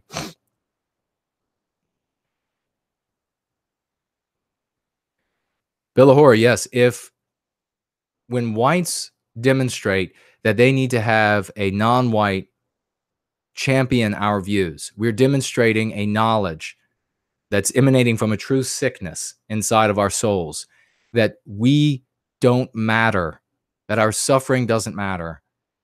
We've erroneously concluded by looking at anti-whiteism at its face value that non-white lives do matter.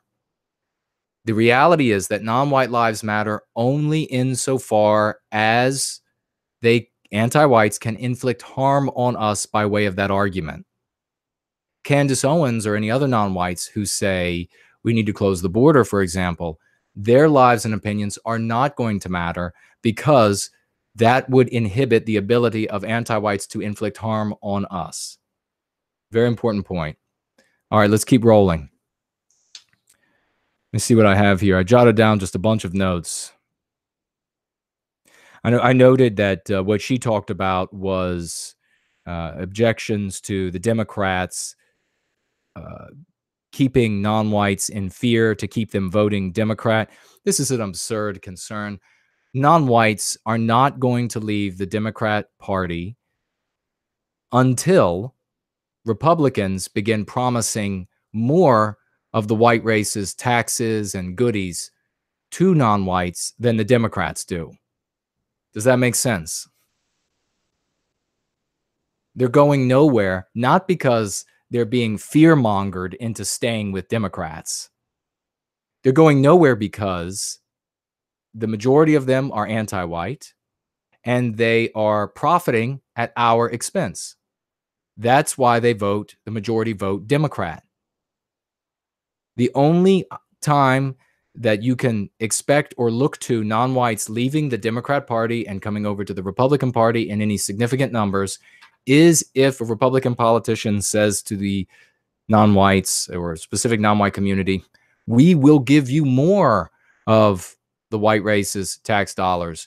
We will give you more of the things that they have earned and created free.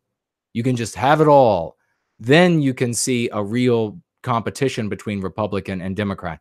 The reason why the Republicans haven't immediately started doing that is because too much of their vote, too much of their election is reliant upon white voters. So they just can't say, like the Democrats can say, we're going to give you more. We'll give you more than they will, because they know they'll lose white voters. Not that the voters will go over to the Democrats, just that they won't vote. And then that particular politician, wanting desperately to feed at the public trough, won't be able to get into office and feed at the public trough. So that's why you haven't seen that happening. This idea that Democrats, and please, I mean, just if you get into a conversation with someone saying this, just tell them to shut up. It's ignorant. Or they're just fear-mongering them into voting Democrat. Give me a break. Give me a break. It is nonsense. No, they talk about when election time comes around, the reason the Democrats bring up racism, the reason why they bring up white hate crimes against non-whites or something like this, is to get their voters, people who already will vote for them, off of their asses and to the polls. That's it. They're not keeping them Democrat. They're just trying to get them off of the sofa. Sometimes some of this stuff is so stupid. I find it difficult to speak to. DM, good to see you. What are your thoughts on white, I think it was white ethno-state. On a white ethno-state. Well, it's just a concept. I don't speculate. I mean, earlier in the show, in the stream, I was talking about how we shouldn't have a specific goal of recapturing our destiny, of what it will look like. And a white ethno state is a specific look to recapturing our destiny. You got to remain flexible when it comes to recapturing our destiny. There might be white ethno states. They might be ethno states to varying degrees. There might be one giant ethno state. Who the hell knows? You know, we are nowhere close to anything like that. We have to figure out now how to enable you all to chat and say, you know, effronterous things if you want, without getting the channel shut down. That's what we have to deal with. White ethno state. I mean, I know a lot of people talk about that, and it's a good thank you for bringing it up, DM, because it gives me a good opportunity to address the fact that, you know, going back to this discussions about Yang last week, which thank God people are getting off of the Yang Wang.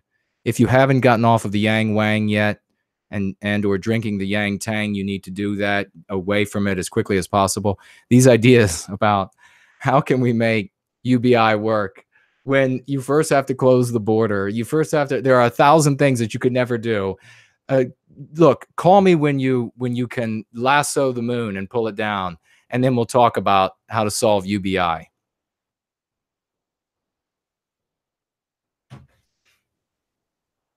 Silly things. We are adults here in the calls for white well-being. We're making it happen. Thank you, DM. Absolutely. Thank you for being here.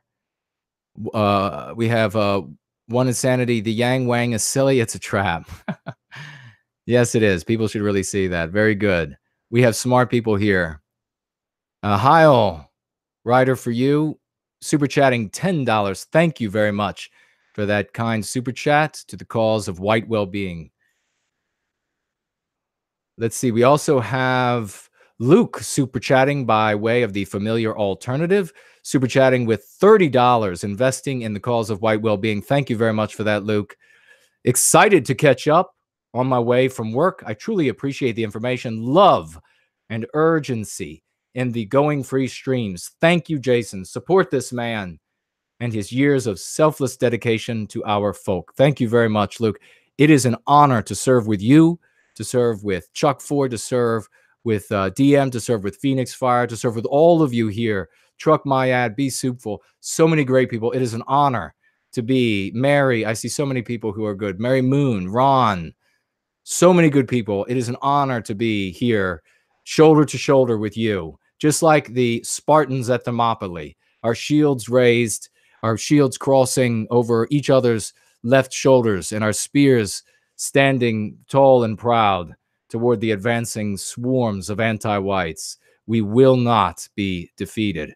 Joshua Randall, super chatting with $10. Thank you so much, good sir. Another great gem of the cause for white well-being, and writing, whites have the choice to see ourselves as the villains in the non-white story or the hero in our own story. Unfortunately, it seems most whites prefer the former. Well written. They only perform the former, prefer it because we are not there in their face using this vocabulary, using these dialectics. We are going to be dogmatic about this. We are going to be rigid about this. It is this sort of rigor that is going to enable us to stand against this inertia that the anti-whites have created and win us the field, just like Stonewall Jackson, I was talking about earlier, won the field. Okay, so I talked about the Democrats. The claim that Candace was making was pitifully ignorant. She brought a great prop in her lovely grandfather and his teachings not to hate people. Good on them for that. And the old guy certainly looked like a nice man sitting behind her. Let's see, what else do we have here? She, of course, was talking about non-whites suffering at the hands of white people. What more do we need to say about whether or not it was anti-white, whether or not she is anti-white?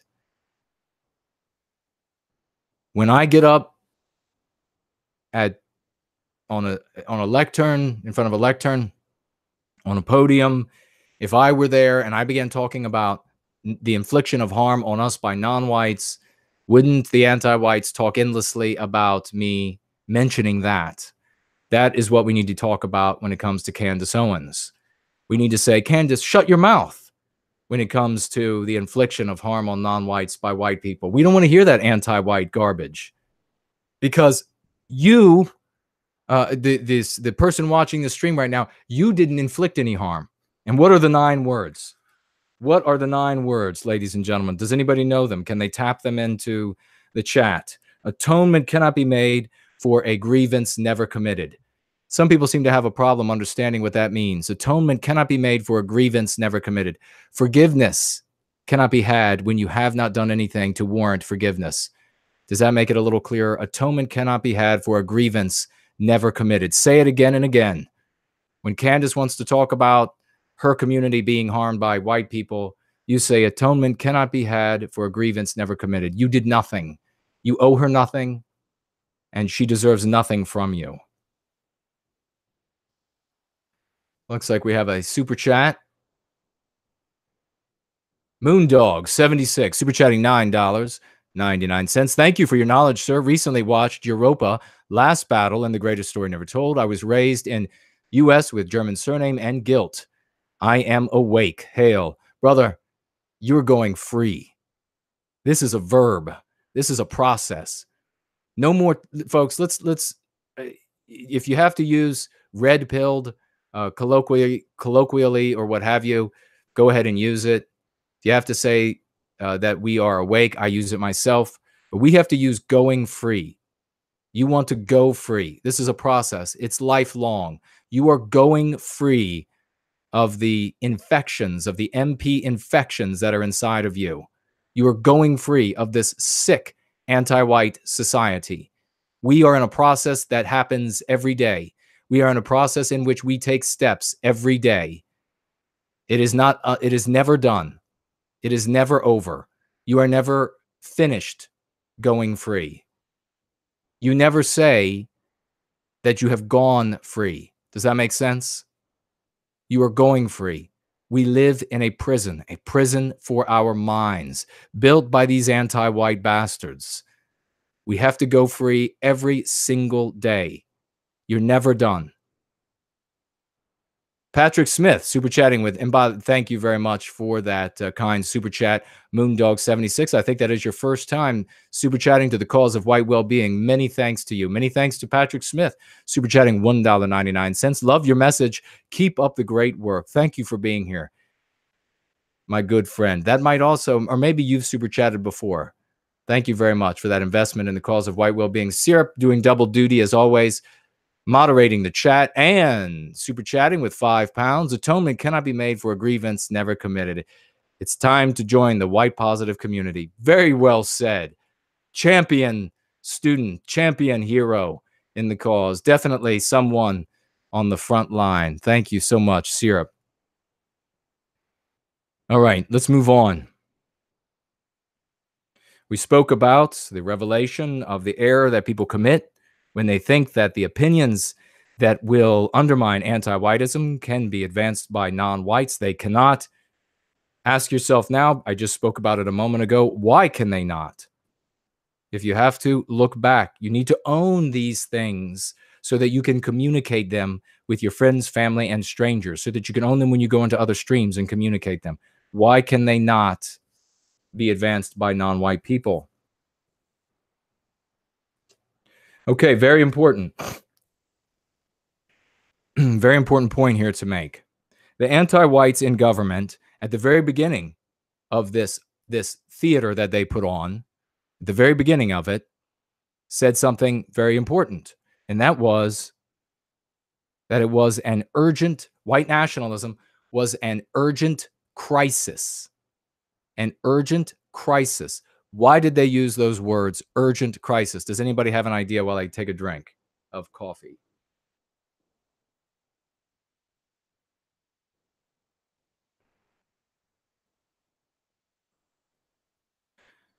Remember to, if you could, tweet the stream, gab the stream again. Even if you have already, post it to friends' minds. VK, if you have or have not, let's let people know that the truth and the light and the way to go free is here for you. You are the best of the white positive sphere. Why did they say, why did that, what is he, the chairman? Why did he say that white nationalism is an urgent crisis?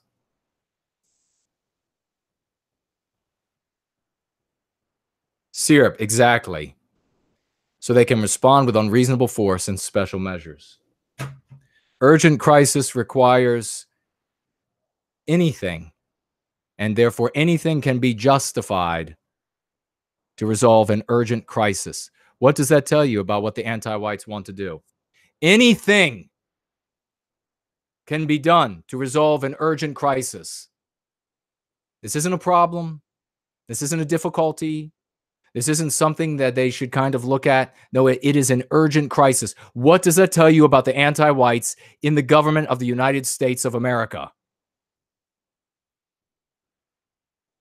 It tells you that they will justify every step imaginable.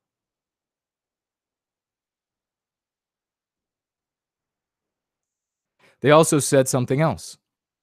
They also said that white nationalism is a threat to the nation. In the same vein, why would they say that white nationalism is a threat to the nation? The reason they say it's a threat to the nation is so that they can use a national response, a federal response.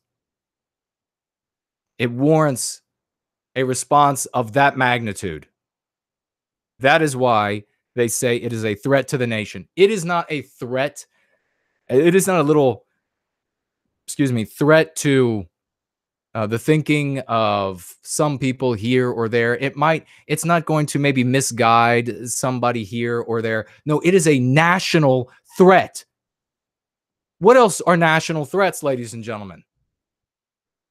World wars, international terrorism are national threats. Whether or not the world is or hurricanes. Hurricanes are national threats when they're big enough. Forest fires, threats to the ecology. All of these things fall under the rubric of national threat, and they warrant national size measures from the United States. So these anti-whites are saying that white nationalism is a national threat that warrants the full force and might and ferocity of the United States government. You are not dealing with children who want to play patty cake with you. You're not dealing with people who want to have a little debate with you. You're not dealing with people who want to have a discussion about what's right and what's wrong, whose feelings are hurt or whose feelings are more hurt. You're not dealing with people who want to know the truth, who are trying to get at the truth, who want to know what really happened in the past or what might happen in the future. You're dealing with people who want white erasure. That is who you are dealing with. When they're calling us an urgent crisis, and let me just tell you, I'll jump to it now.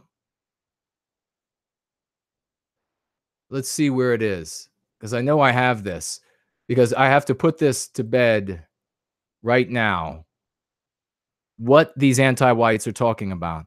This is a quote. See if I can find it. This is a quote from the anti-whites.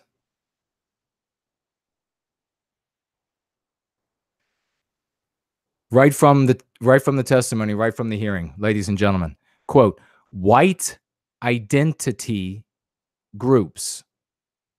We can stop it right there. Did you just hear what I read?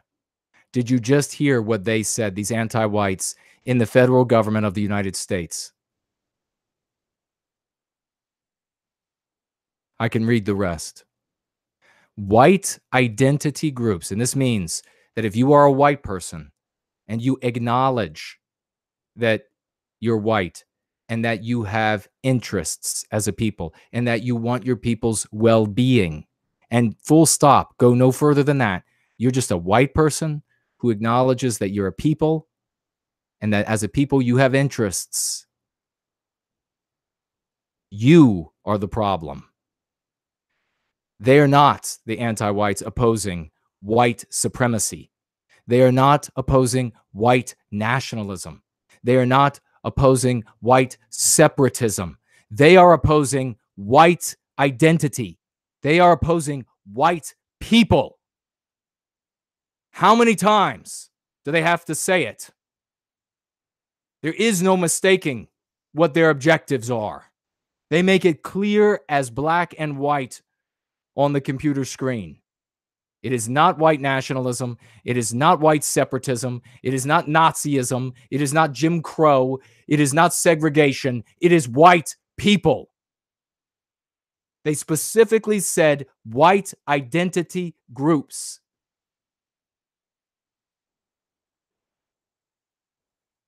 You think they'll let you have your little German group or your little Swedish group in the future?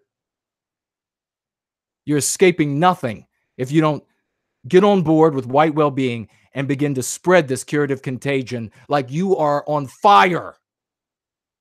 You have no hope. We have no hope unless we all start doing this.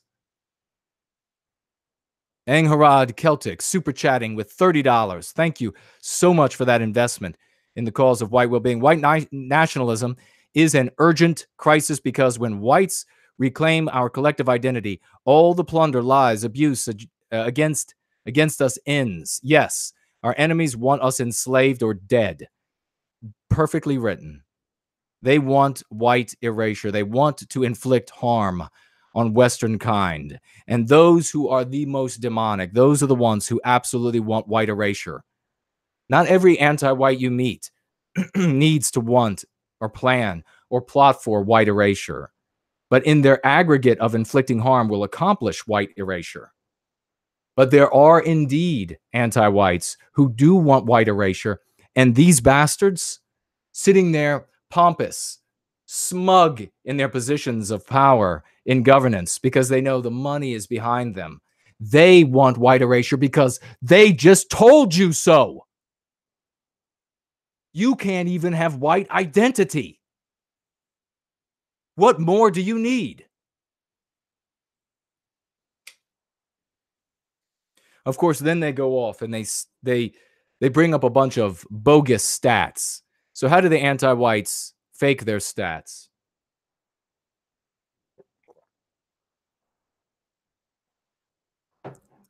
They fake their stats by massaging the data. If you don't know how anti-whites work, if you haven't actually gone and looked at the data they cite, it's an eye-opening and very sobering thing to do, because you find that they massage the data, they'll define and then redefine categories, they'll categorize things and then recategorize them in the same studies to arrive at anti-white conclusions, to arrive at anti-white evidence to support their anti-white positions. They'll say, well, there's all of this white on non-white hate crimes taking place, and you'll go and you look, and very often you'll find things like, well, the whatever non-white over there was called a mean name by a white guy in a pickup truck and it hurt his feelings, and that is equivalent to the non-white over here that raped and gang raped the white woman and then carved white devil into her corpse. Those are the same things.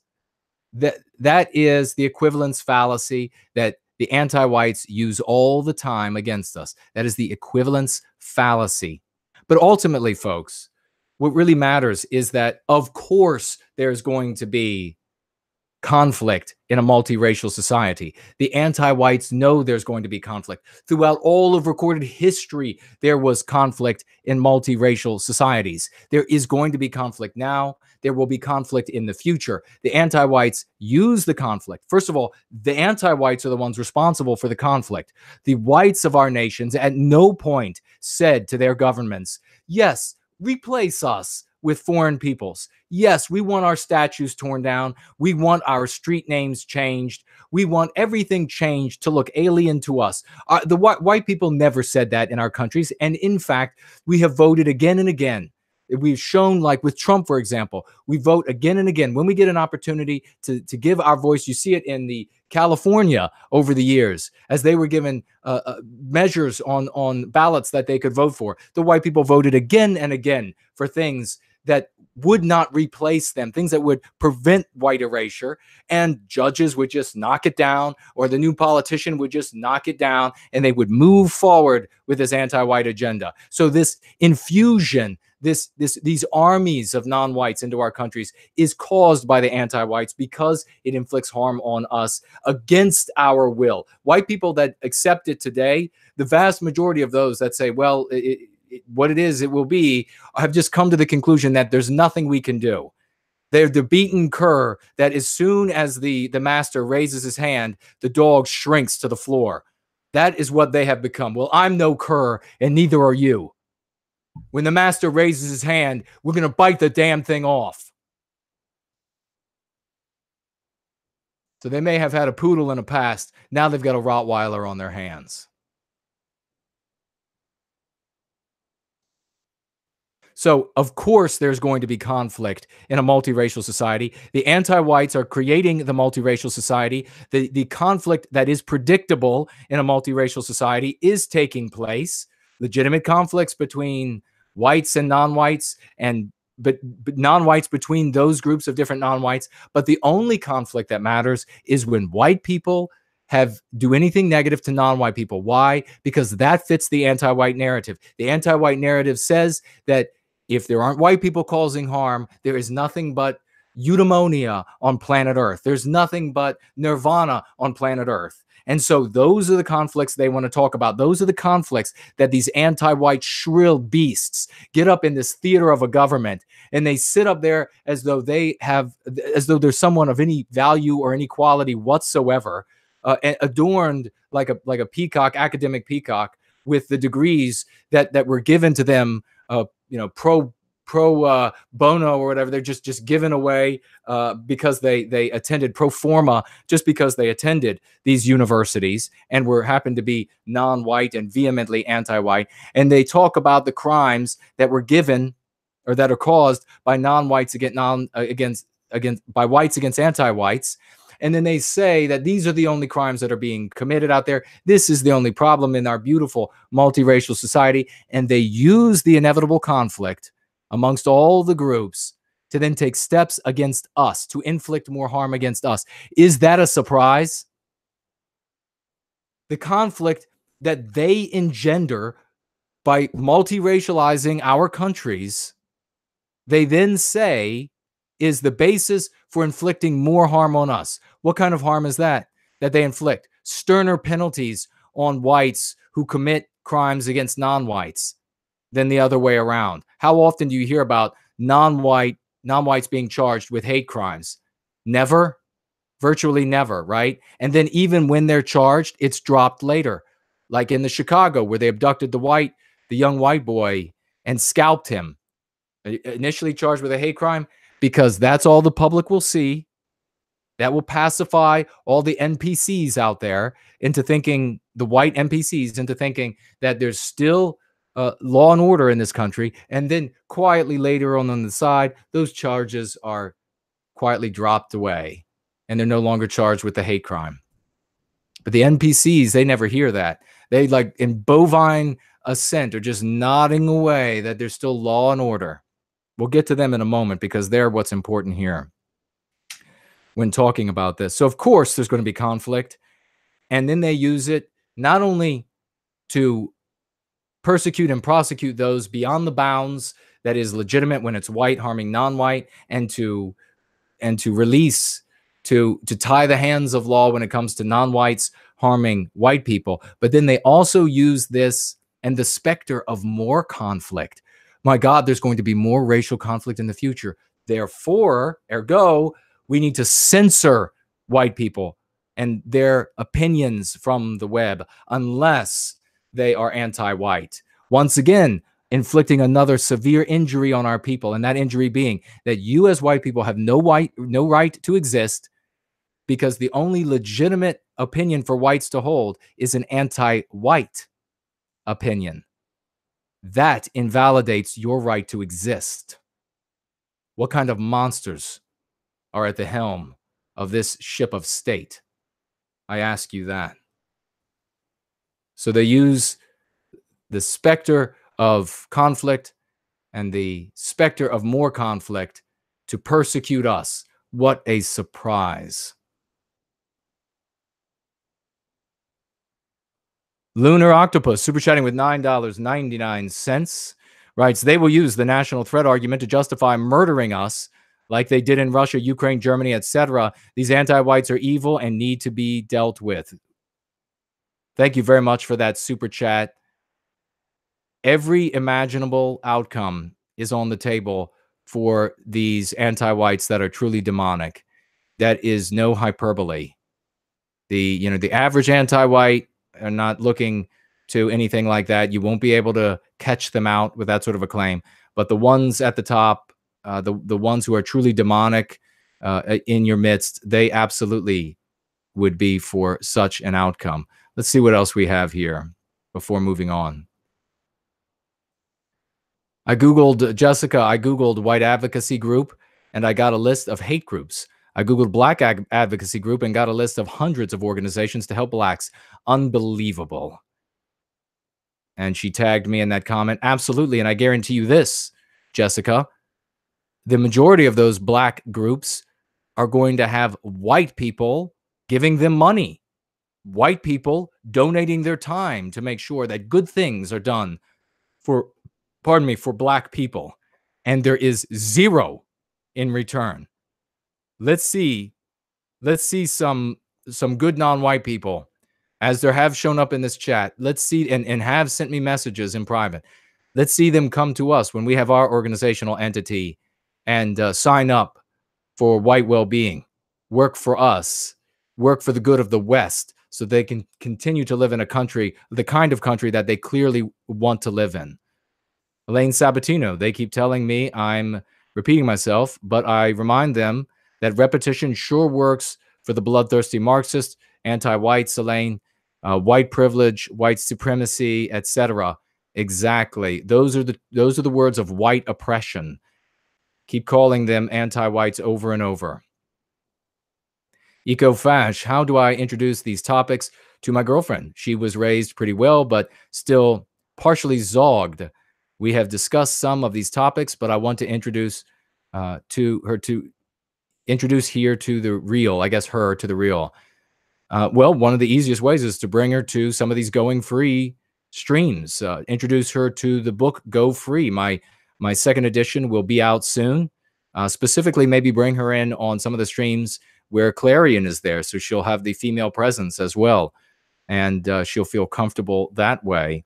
We are talking about love here. We're talking about bringing a message that heals and renews our people. A lot of women resonate with that. That is the truth. That is the message. That is the movement. That is what we are doing. That is the movement of white positivity. Ross H. donating by way of the familiar alternative down in the description, writes with super chatting with $5. I hope all of you watched that hearing yesterday. If you did, it should be crystal clear to you what their plans are for all of you. They have been wasting you and your people's time with petty diversions while they have actively worked to destroy you. Very well written. Thank you for the cause, or for the investment in white well-being. America Only super chatting just now with $10. I feel like I missed somebody. If I did, please somebody tag. Oh, wait a second. It was a Northern Englander super chatting with £4. Proud to invest in white well-being. Thank God I found you. And thank you very much for the investment in the cause of white well-being. Back over here to America Only super chatting with $10. Thank you. Share this. Don't be afraid of how you're looked at. If they don't like it, they don't like you, or if they don't like you, stop being afraid. We will lose our people if you don't start echoing this message. They want us exterminated. They want white erasure. Absolutely, America Only. Very well written. Thank you for that $10 super chat. Remember, folks, white erasure, white erasure, white erasure. Our people have been trained to believe that extermination camps and white genocide. All of these things sounded good to many people in the past, these different phrases, but regrettably, our people have been trained to see extermination and genocide not by the nuances of how these things can be accomplished, which they are being accomplished, but by way of the vision of camps, by way of emaciated bodies. Until they see that, they'll just think that you are either less persuasive than you should be, or that all the way to the other end of the spectrum, that you're off your rocker. Use white erasure. That is what is happening. Every white person can look around their communities and see white erasure. They see fewer of our people. They see more alien people. They see more alien architecture. They see more alien holidays. They can understand white erasure. They see more alien names on signage. They see more of our statues being pulled down. That is white erasure. They see our books, our literature of our greatest classics being pulled from the shelves under these anti-white arguments of decolonizing the literature in our schools. They will understand white erasure. Use it over, use it again and again. Thank you very much for that super chat. Let's see. Let's keep moving on so that we can round this out. Okay, now I'm going to get into the purpose of these hearings. Candace Owens, and looks like I doubled up on some notes here, and I'll make sure I don't miss anything. Before I do, I'm going to take 60 seconds, and I will be right back. We're going to get into the reasons for the hearings. What I'd like to all of you to do is to give your opinions over the next 60 seconds in the chat about what you think are the motivations for these hearings. Candace Owens thinks it's about fear-mongering to keep blacks and perhaps other non-whites voting Democrat. Are you that shallow of a thinker, or do you think that's why these hearings are being held? But when I come back, I will give you my 2 cents.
All right, what do we have here? See what I missed. We just had Alex P. write, it's to conflate white supremacy with white advocacy, white well-being. Same thing they are doing by conflating anti-Semitism with anti-Zionism now. Not a bad idea. That's what they might be up to. Of course, there are going to be several purposes that are being served.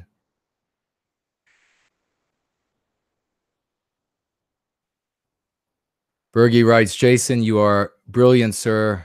A great mind. Thank you very much. That's very kind of you. Candace was chosen by Ross Underwriting. Candace was chosen as a gatekeeper. Exactly. We have seen this so many times in the white positive sphere, these gatekeepers that the anti-whites install to prevent white people from going to white well-being. It's always the same. It's happened so many times. It is just, but it's not going to happen anymore because we're not going to advance another ideology of nationalism with a new name and a new face on the front of it, not another ideology of conservatism with a new name and a new face on it. We're done with that. It's not going to work anymore because now we gauge things by whether or not it's serving white well-being or anti-white. That is what they don't want us to do. As soon as we do that, it inhibits their ability to install a gatekeeper as easily as they can right now.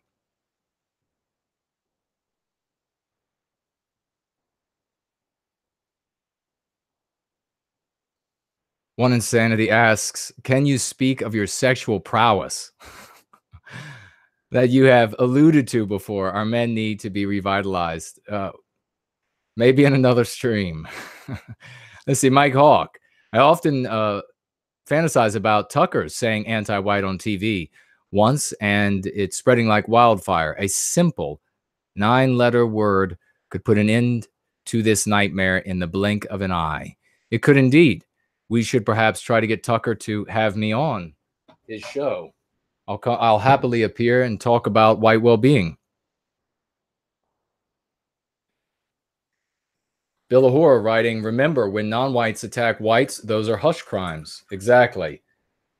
These anti-white groups are not going to be talking about those attacks because they are hush crimes, and they are hush crimes because they do not fit the anti-white narrative. All right, let's see what else.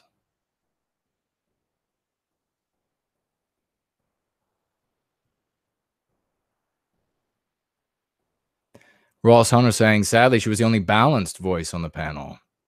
The other ones were anti-white, but she was anti-white as well. Everything she's standing for ultimately will undermine our people. It will perpetuate systems that continue to inflict harm on us, that will advance, enrich, and empower non-whites at the expense of detriment to and ruination of our people as a whole, and therefore, as you, as an individual of our people. Tony writes, the purpose is to set the stage, to place the tools to allow the left, elites, neocons, anti-whites, Tony. I'm going to be rigorous and annoying as all hell. We have to get this lexicon down right. There are no such thing as leftists. There are no such thing as, if you want to say elites, you can say anti-white elites. No such thing as neocons. They are anti-whites. All of them. All of these names are just subsets of the superset that is anti-white. It may seem like it's trivial, but it is immensely important because it is the position from which you will make arguments and come to conclusions in the future that will be right because of it. If we continue to stay with all of these other names, you won't be able to come to the proper, powerful conclusions unless I'm standing there with you. So you have to adopt this so that you will be powerful without me there. So he says, it sets the stage for the anti-whites to wipe us from the discourse, making it easier to erase us, our culture and heritage. No recourse. Very well said. And very great use of erase us. Beautifully said. Let's see. Chat just jumped on me. Let me try to move this back.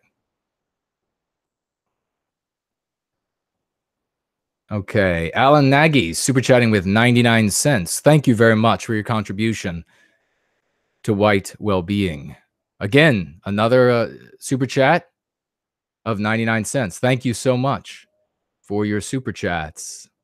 Everybody, every little bit that a person can give, you know, the amount a person gives is valuable relative to what they can give. So if you're a lady out there and a man proposes to you and he gives you a $10,000 engagement ring, for one man giving you that ring, it should carry an immense amount of weight. And for another man, it should carry almost no weight at all. The man who makes $33,000 a year and will spend the next couple of years paying that ring off. That is a very valuable gift. The millionaire who gives you a $10,000 ring doesn't think very much of you. So whatever you can give is extremely meaningful, whatever the sum. National Autism writes, this new picture is not the best. This new picture is not the best. Oh, you mean on the wall behind me? I don't know what you're talking about. If you could clarify that, please. Let's see.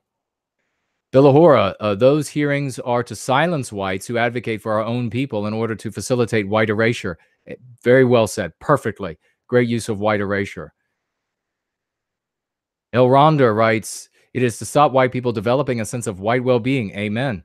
And connecting each other IRL or in the internet. Exactly.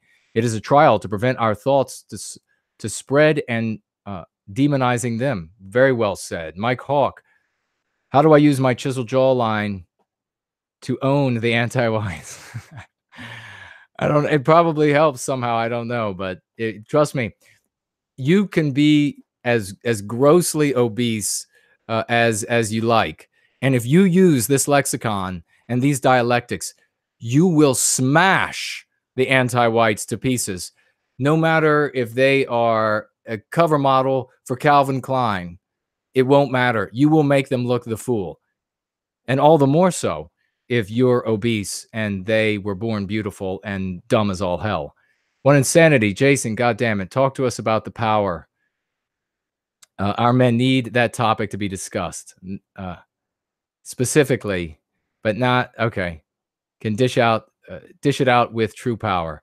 We will absolutely do. And we actually, one insanity. Jared, George, and I are planning a health and wellness stream where we are going to be talking about restoring this health and vitality and to reclaiming yourself in the process of reclaiming our people. Very excited about it. And we're going to be bringing that message to all of you. I want you all to be in the best possible shape that you can be, because we are going to need to be in the best possible shape to reclaim our destiny. We can't rely on sickly bodies to carry us from A to destiny. Let's see what else we have here. Ryan Manley says, never say the word minority. Exactly. Never call the anti-whites minorities ever again. And if someone in a discussion uses minority with you for the non-whites, you correct them and you say, do you mean non-whites? And then they'll say yes. And then you be rigorous to the point of being an ass. And the next time they say minority, you say, you mean non-white? You keep repeating it. We are single digits of the world population. And we are already on schedule to become minorities in our own countries. You force them to say non-white. They want you to call the non-whites minorities because that, in a white person's mind, equates to a precarious, vulnerable position in which we owe them endless paternalism.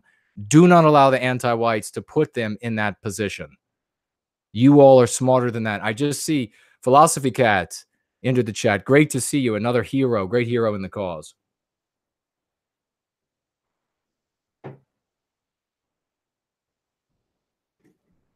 All right, let's begin with the next segment here. One of the things I've heard, and I just want to mention, and I did mention it briefly, is that I've heard people remonstrating that there wasn't anyone on the panel who cared about white well-being. There was just a black woman who was, and I've actually heard, as I said earlier, was representing us. She was not representing us. She is as anti-white, maybe not as vehemently so as the others on the panel, but anti-white nonetheless. The panel was not about hearing our suffering, not about hearing anything from us whatsoever. So that is a huge error. If you're listening to content producers that are saying, well, no one was there to represent us, and that doesn't make any sense, you're not getting your advice from a good place. You're not getting your leadership from a good place. You're not getting your ideas from a valuable place, because it was not meant in any shape or form to serve our interests, to speak to our suffering. We just had a super chat come in from Ross Hunter uh, by way of the familiar alternative down in the description. Super chatting again with $5. Very important. Did you see how the ADL representative at the hearing tried to flip the script? White supremacists are pitting minorities against each other as a strategy. Minorities need to have each other's backs. Well, of course, yes. Let's not use it, as we just said, use non-whites rather than minorities, even if that is in their quote. Even if that is in their quote, you can put where they say minorities, put that in quotes, because that is something that is not real. You want to use the language to our advantage because it is important for your psyche. It is important for you to be able to arrive at proper conclusions, and then for you to communicate that information to your friends, family, and strangers. That's why we do it. Marcus writes, Candace Owens just got engaged to a white conservative. Well, congratulations to her for getting engaged. I'm sure it will be a splendid wedding. So let's see.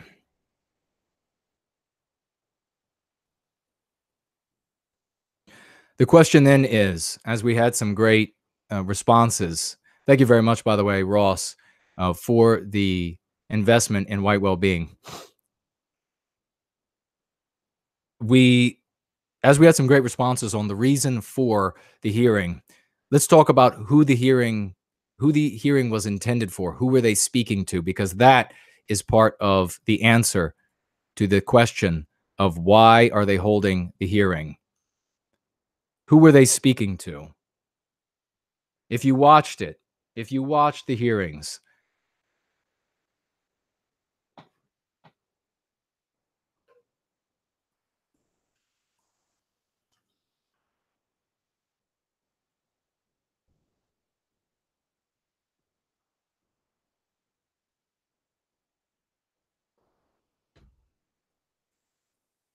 were they making arguments?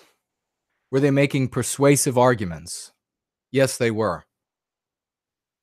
Why make persuasive arguments? Does anybody know? Why are the anti-whites holding a hearing in the House Judiciary Committee where they are presenting arguments that they hope will persuade?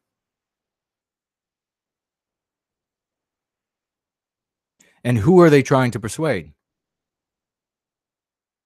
Is it for the politicians who are already anti-white?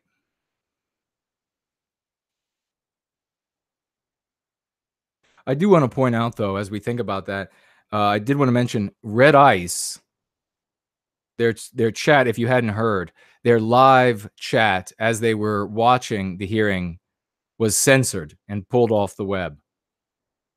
So that was a great example of a precedent being set that the anti-whites are moving toward. I also want to point out that there were endless platitudes that reaffirmed the anti-white narrative. So when you hear platitudes that reaffirm the anti-white narrative in conversations, point that out to people, that they are reaffirming this anti-white narrative. We also had a guy, I believe he's a Republican, sickened me, Mr. Collins, and he gave some of the typical American platitudes about freedom of speech and free market of ideas so that people could choose to reject white well-being. That's all he wants. He hates white well-being as much as the Democrats, again, revealing to you who's truly in power, right? But he's for free speech and the freedom of ideas, the free market of ideas, so that people can choose to object to white well-being. What is he going to be classified as by the anti-whites? He's going to be called all of the anti-white slurs, because even though he self-flagellated in front of this committee, talking about how much he hates white people as much as they do, he is for measures that will enable us to continue talking to people.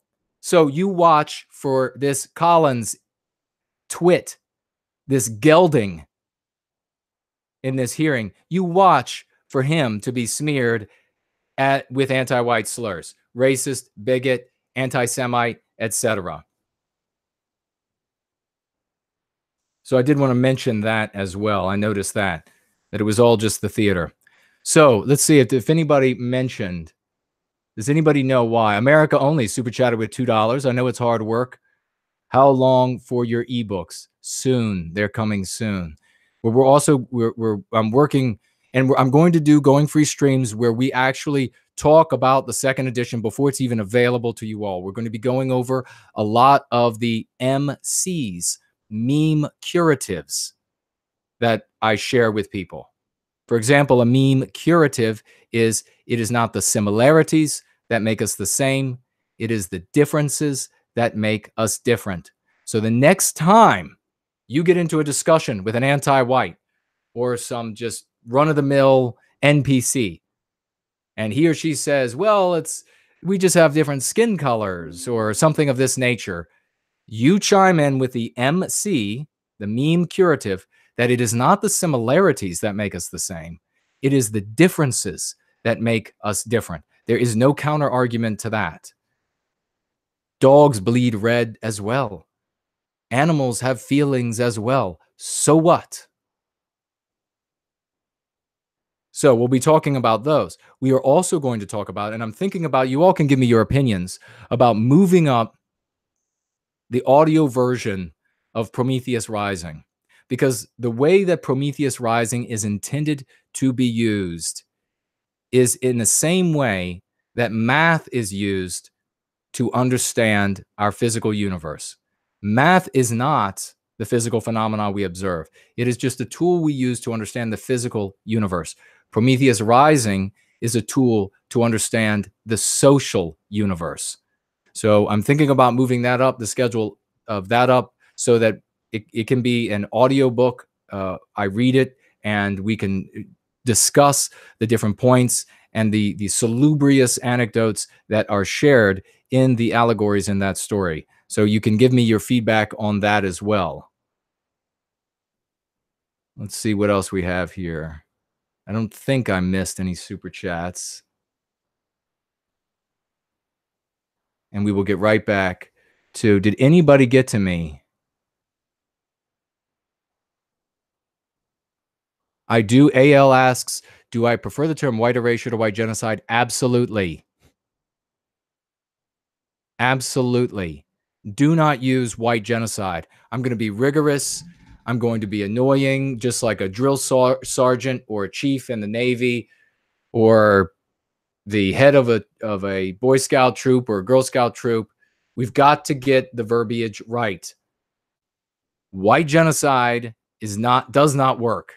It does not work. It does not work.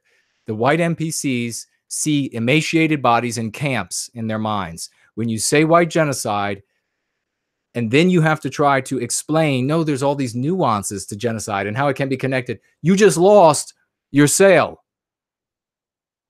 All right? You just lost your conversion. Everybody can understand white erasure. We talked about that a bit earlier. If you rewind some, you'll see that. All right, let's see. Okay, why were the anti-whites? Let's see if we have Jason. I say again, you inspire me to no end. This chat is absolute gold. Amen. Thank you for being here. Glad to serve with you in the cause for white well-being. Yes, definitely want no white guilt on audio. You should also get a soft, sexy female voice to read. Not a bad idea. Paul, have you considered doing a fundraiser to cover your books, materials, and putting them inside little library community boxes on the streets? I haven't yet. That's a great idea. And perhaps we will do that. We've got to get the message out. Brandon, it looked like a kangaroo court in Congress without us having the right to face our accusers.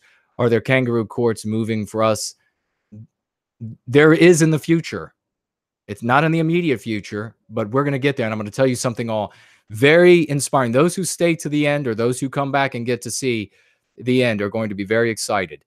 Ryan, hey, brother, after they call us all names and we don't bow, only then they say we don't exist.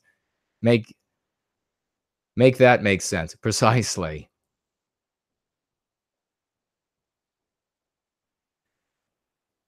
No, I don't. I guess you can. Billahor is asking, can you finish watching the hearings on Red Eyes? I think you can, but you can't comment. It was the comment section that was restricted. Okay, the anti-whites at this congressional meeting, at the judicial House Committee, I believe it was called, they were making arguments to middle-class white America. That is who their arguments were aimed at. Middle-class white America with normal white sensibilities. Nobody else is talking about this. You now have the key to understand. The people in the government are already anti-white. Even this Collins Republican said he endorses everything that is anti-white. It gets him excited. That gelded wimp. So they're making their arguments to the middle class of white America, the broad working middle class who have normal white sensibilities. Why are they making this argument to the middle class? The first exciting thing, there is more power in the white middle working class with normal sensibilities in our countries across the West than the anti-whites wield. There is a power greater than the central banks. There is a power greater than the universities, a power greater than the government, a power greater than every weapon that the anti-whites can wield.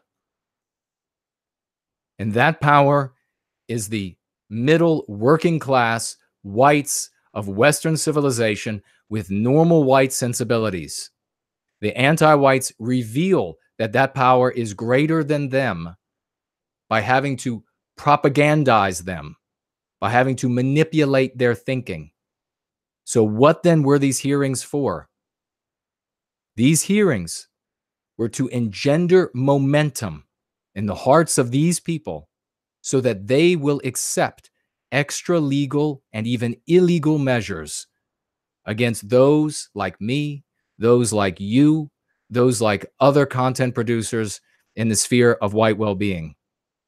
They need to convince these people that law and order still exists, that there is still a legitimate government in their state capitals, in the capital of their nation, and that this is a special case.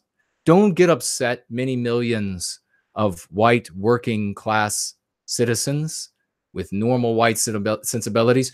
Don't get upset by these steps that we're going to take against these people. Don't get upset and unseat us from power. Don't get upset and revoke your allegiance from us and look elsewhere, maybe even to people like No White Guilt and other content producers who have a message that will heal them. Don't revoke your allegiance from us and give it to them, because that then will disempower us. No, instead, listen to our propaganda. Listen to our persuasive arguments that we're making in this theater of a government, so that we then can take extra legal measures and illegal measures and revoke the rights of these people because they're extra dangerous. They're going to destabilize your world. They're going to make your world worse. That is the motivation for these hearings. That, at its very core, is the reason why this hearing in the House Judiciary Committee was held yesterday. They are doing everything they can to engender momentum, to convince and propagandize these many scores of millions of whites to accept extra legal measures against us, to accept a revocation of rights against us. You know damn well and good that if YouTube or Google censored non-white people who stood up for whatever their group well-being might be, you know damn well and good that if there was a Jewish group or a black group or a mestizo group or an Arab group that was serving their group's well-being on Google, on YouTube, on these different platforms, and that if Google or any of these people censored them for doing so, there would be an immediate lawsuit filed to the tune of hundreds of millions of dollars, and the non-whites would win that lawsuit like that. It would be over like that. There would be no hope. And the reason why is they would argue, accurately so, that this cyberspace is the public space of the 21st century. And if you censor their voices there, you have revoked their freedom of speech, their freedom of assembly, etc., everything else that they could cite, as though you had done it out in the real world, at the brick and mortar store, on the streets that the community pays for. It would be over in an hour.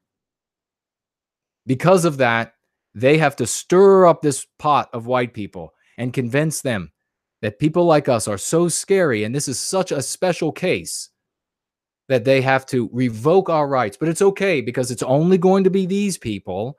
And then what the anti-whites plan on doing is writing the history books and writing out their propaganda of what they had to do to get rid of us. That is the plan of the anti-whites. They'll write the history to say that we were these villains and they were these virtuous heroes, and that everyone agreed that we had to go.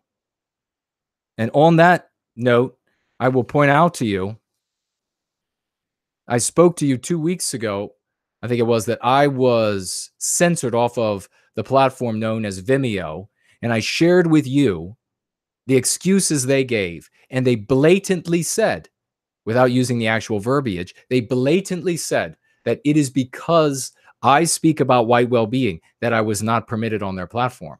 I hadn't said anything negative about another group.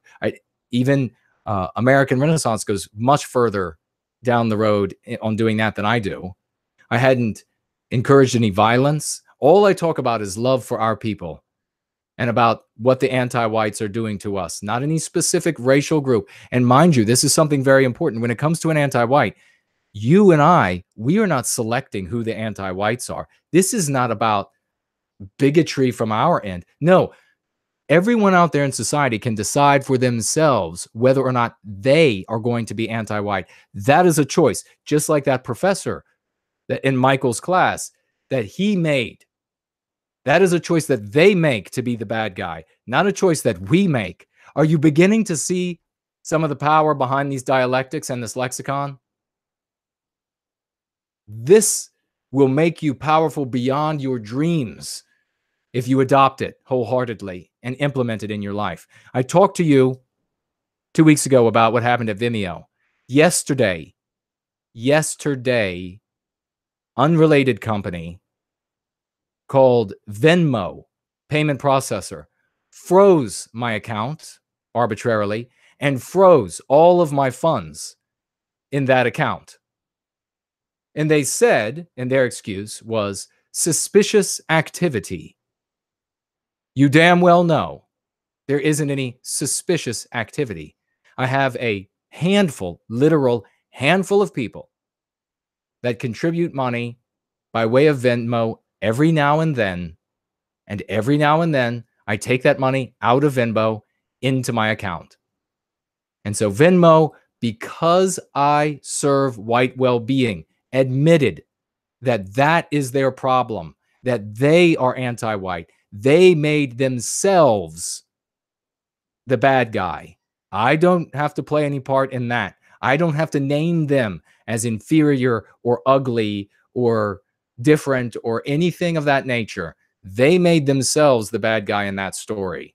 They made themselves the victimizer. Now, will I get my money? I haven't yet. Will my account be unfrozen? It hasn't yet. We'll see. But there's nothing suspicious going on.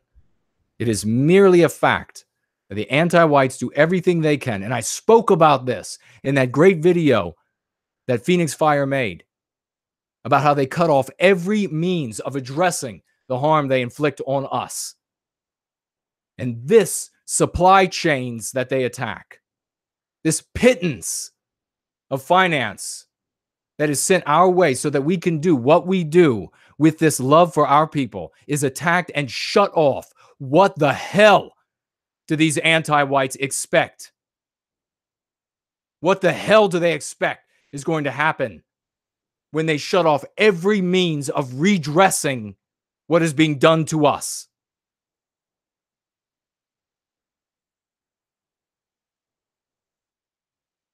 Cat and mouse game continues. I'll eventually get my money from Venmo. I don't know if they will unfreeze the account. It might be over there at Venmo. So if you were one of the handful that invested in white well-being by way of that avenue, you have to look for another avenue at the moment. NPC 162 super chatted by way of the familiar alternative, $12.34. Thank you very much. Helping white well-being is a great goal. How do I help? You just did with those words, with that financial investment, and you can reach out to me at my website, nowhiteguilt.org, and click on the contact tab, and I will respond to you. We can talk. William Runner says, I'm scared my account is going to get frozen. It is a crap shoot, the game, of course, that whether or not the anti-whites are going to focus on you and freeze your account. So you need to have alternatives available, and you need to be ready. When this happens, I get angry for you all. When it happens to me, I just see it as a punch in the face in the middle of a fight. I don't dwell upon it. I immediately take steps to rectify the situation. And those steps take two forms. And it's a message to all of you anti-whites out there. I immediately move to rectify my account. And I immediately set up another account. So you have accomplished squat. You have done nothing. You have wasted your time. And I get a big smile on my face when I realize this. I get angry for you all because anybody out there who is serving this hatred of Western kind and that would attack myself and those like me who are spreading this message of love and well-being and trying to reach the members of our community who are suffering most, those who are now harming their flesh, damaging their flesh, abusing drugs, abusing alcohol, thinking about suicide because there is nothing left for them in the world as a white man or as a white woman. Those are the people who need to hear this voice. Those are the people who need to hear this message most urgently. And those are the people whose ears stay silent when the anti-whites shut things down. Those are the caskets that the anti-whites fill with white bodies. That's what pisses me off. Some poor white woman crying over the casket of her dead child because he or she took their life because there was nothing in this anti-white world for them. And those bastards at Venmo is going to cause that to happen. They're going to play some part, whatever that part is.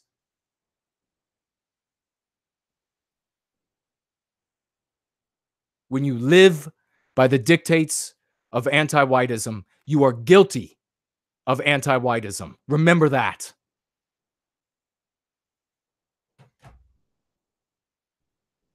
The day will come when we recapture our destiny, and sorry won't be good enough.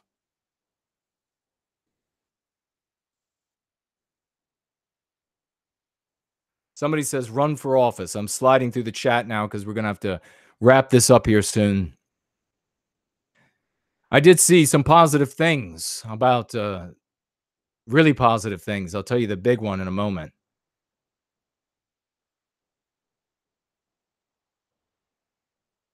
Let's see.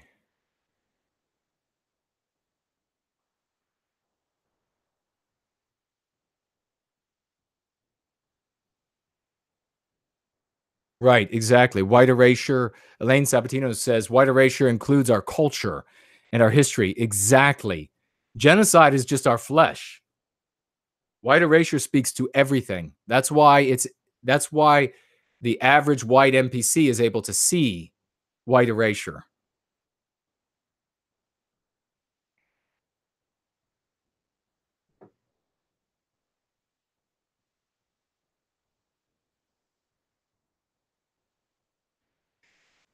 M. Bax says, in the future, I will be bringing a pen and paper next time I watch a No White Guilt stream. I need to take notes on the verbiage. It's going to be, much of it is going to be in the second edition of Go Free, and we're going to be sharing more and more of it. Vogue Fire, great to see you. Saying hello in the chat.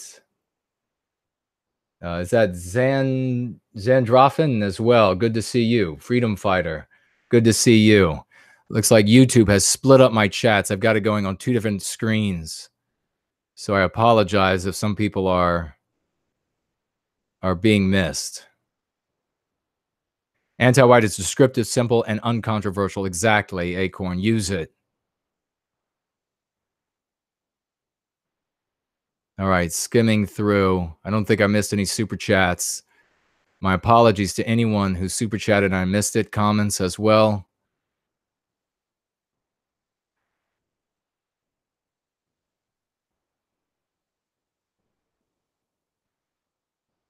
Venmo is owned by PayPal, I saw written. I didn't know that. Companies are now making employees sign no class action clauses in my future for future discrimination against whites. Probably so. You're probably right. Sabat says, thank you for your message. All right. Okay, one of the really, we're going to wrap up now. One of the really exciting things I saw was that Representative, I believe it was Louis Gohmert of Texas, if I'm wrong, correct me. And he used the phrase hate hoax. That is very exciting. That is very exciting that these phrases are getting out. This verbiage is getting out. We are spreading it. People, I'll tell you this. I probably shouldn't, but I want you all to leave inspired today, not just by what I'm about to say, but I want you all to be inspired because of yesterday. There are people who watch my streams that have power.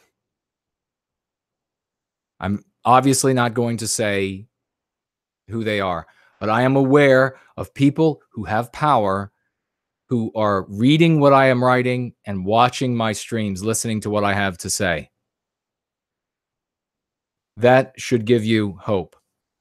It's not just us in the hinterlands who are hearing this message. So be aware of that.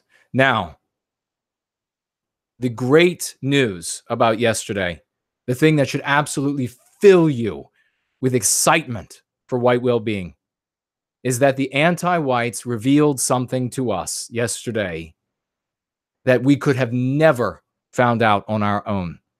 We don't have the technology at our fingertips. We don't have the wealth at our fingertips. We don't have the social capital or the connections at our fingertips. They revealed something to us that we could have never discovered on our own. And it is analogous to something I've talked about before. In the past, business people used to be able to look at where Starbucks was building their new branches, where they were opening up new Starbucks buildings.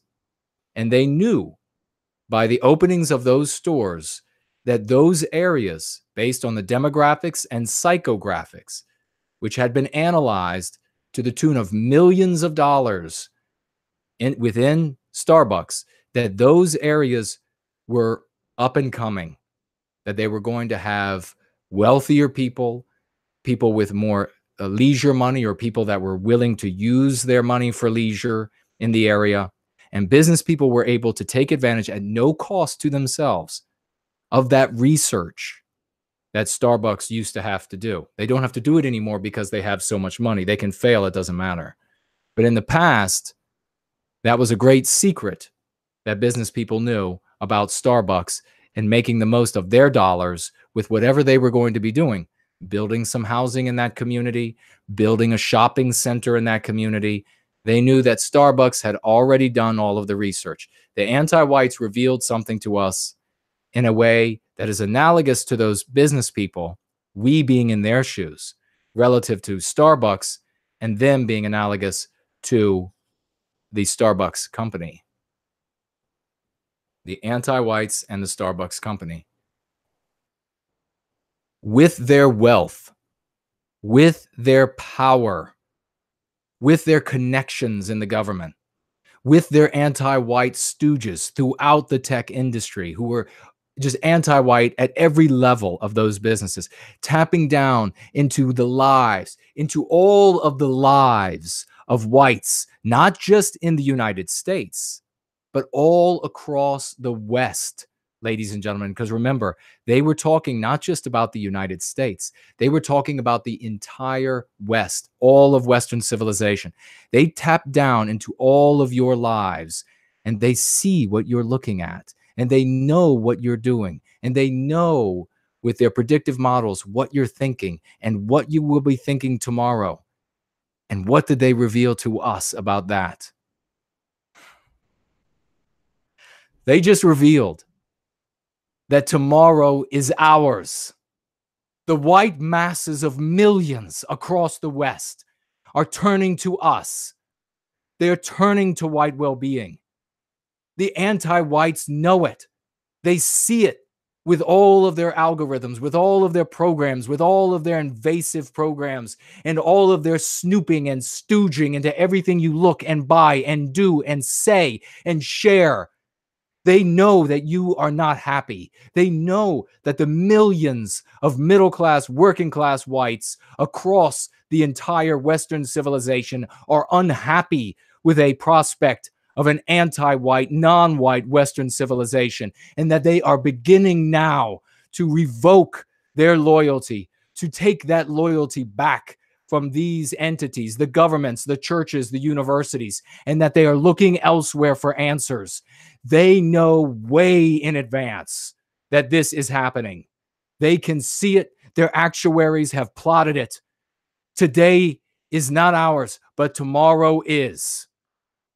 Now I say at the end of this stream, as I said at the beginning, now is the time to redouble our efforts, to retriple our efforts, to get to these people with this doctrine of white well-being. Not another slogan of conservatism, not another pathetic ideology or another new flag or another new right this or new right that or alt-right this. Not another campaign slogan. Not another nothing that loses again and again. This curative contagion for white well-being. This is what the soil is rich for. This is what will turn our people to our cause so that we can recapture our destiny. Let's be there for them. This is what the anti-whites revealed to us yesterday. It is not black pills, folks. It is white pills. It is a positivity. It is a rising dawn in the West. And I now take up the sword of this conflict, and I stride with purpose into that shining light of that Western sunrise, into a soil that grows richer by the minute, that is made clear to us with wealth and technology and invasion into privacy that the anti-whites have, and that they know and have affirmed for us yesterday in that committee hearing, that tomorrow belongs to us. Let's go free.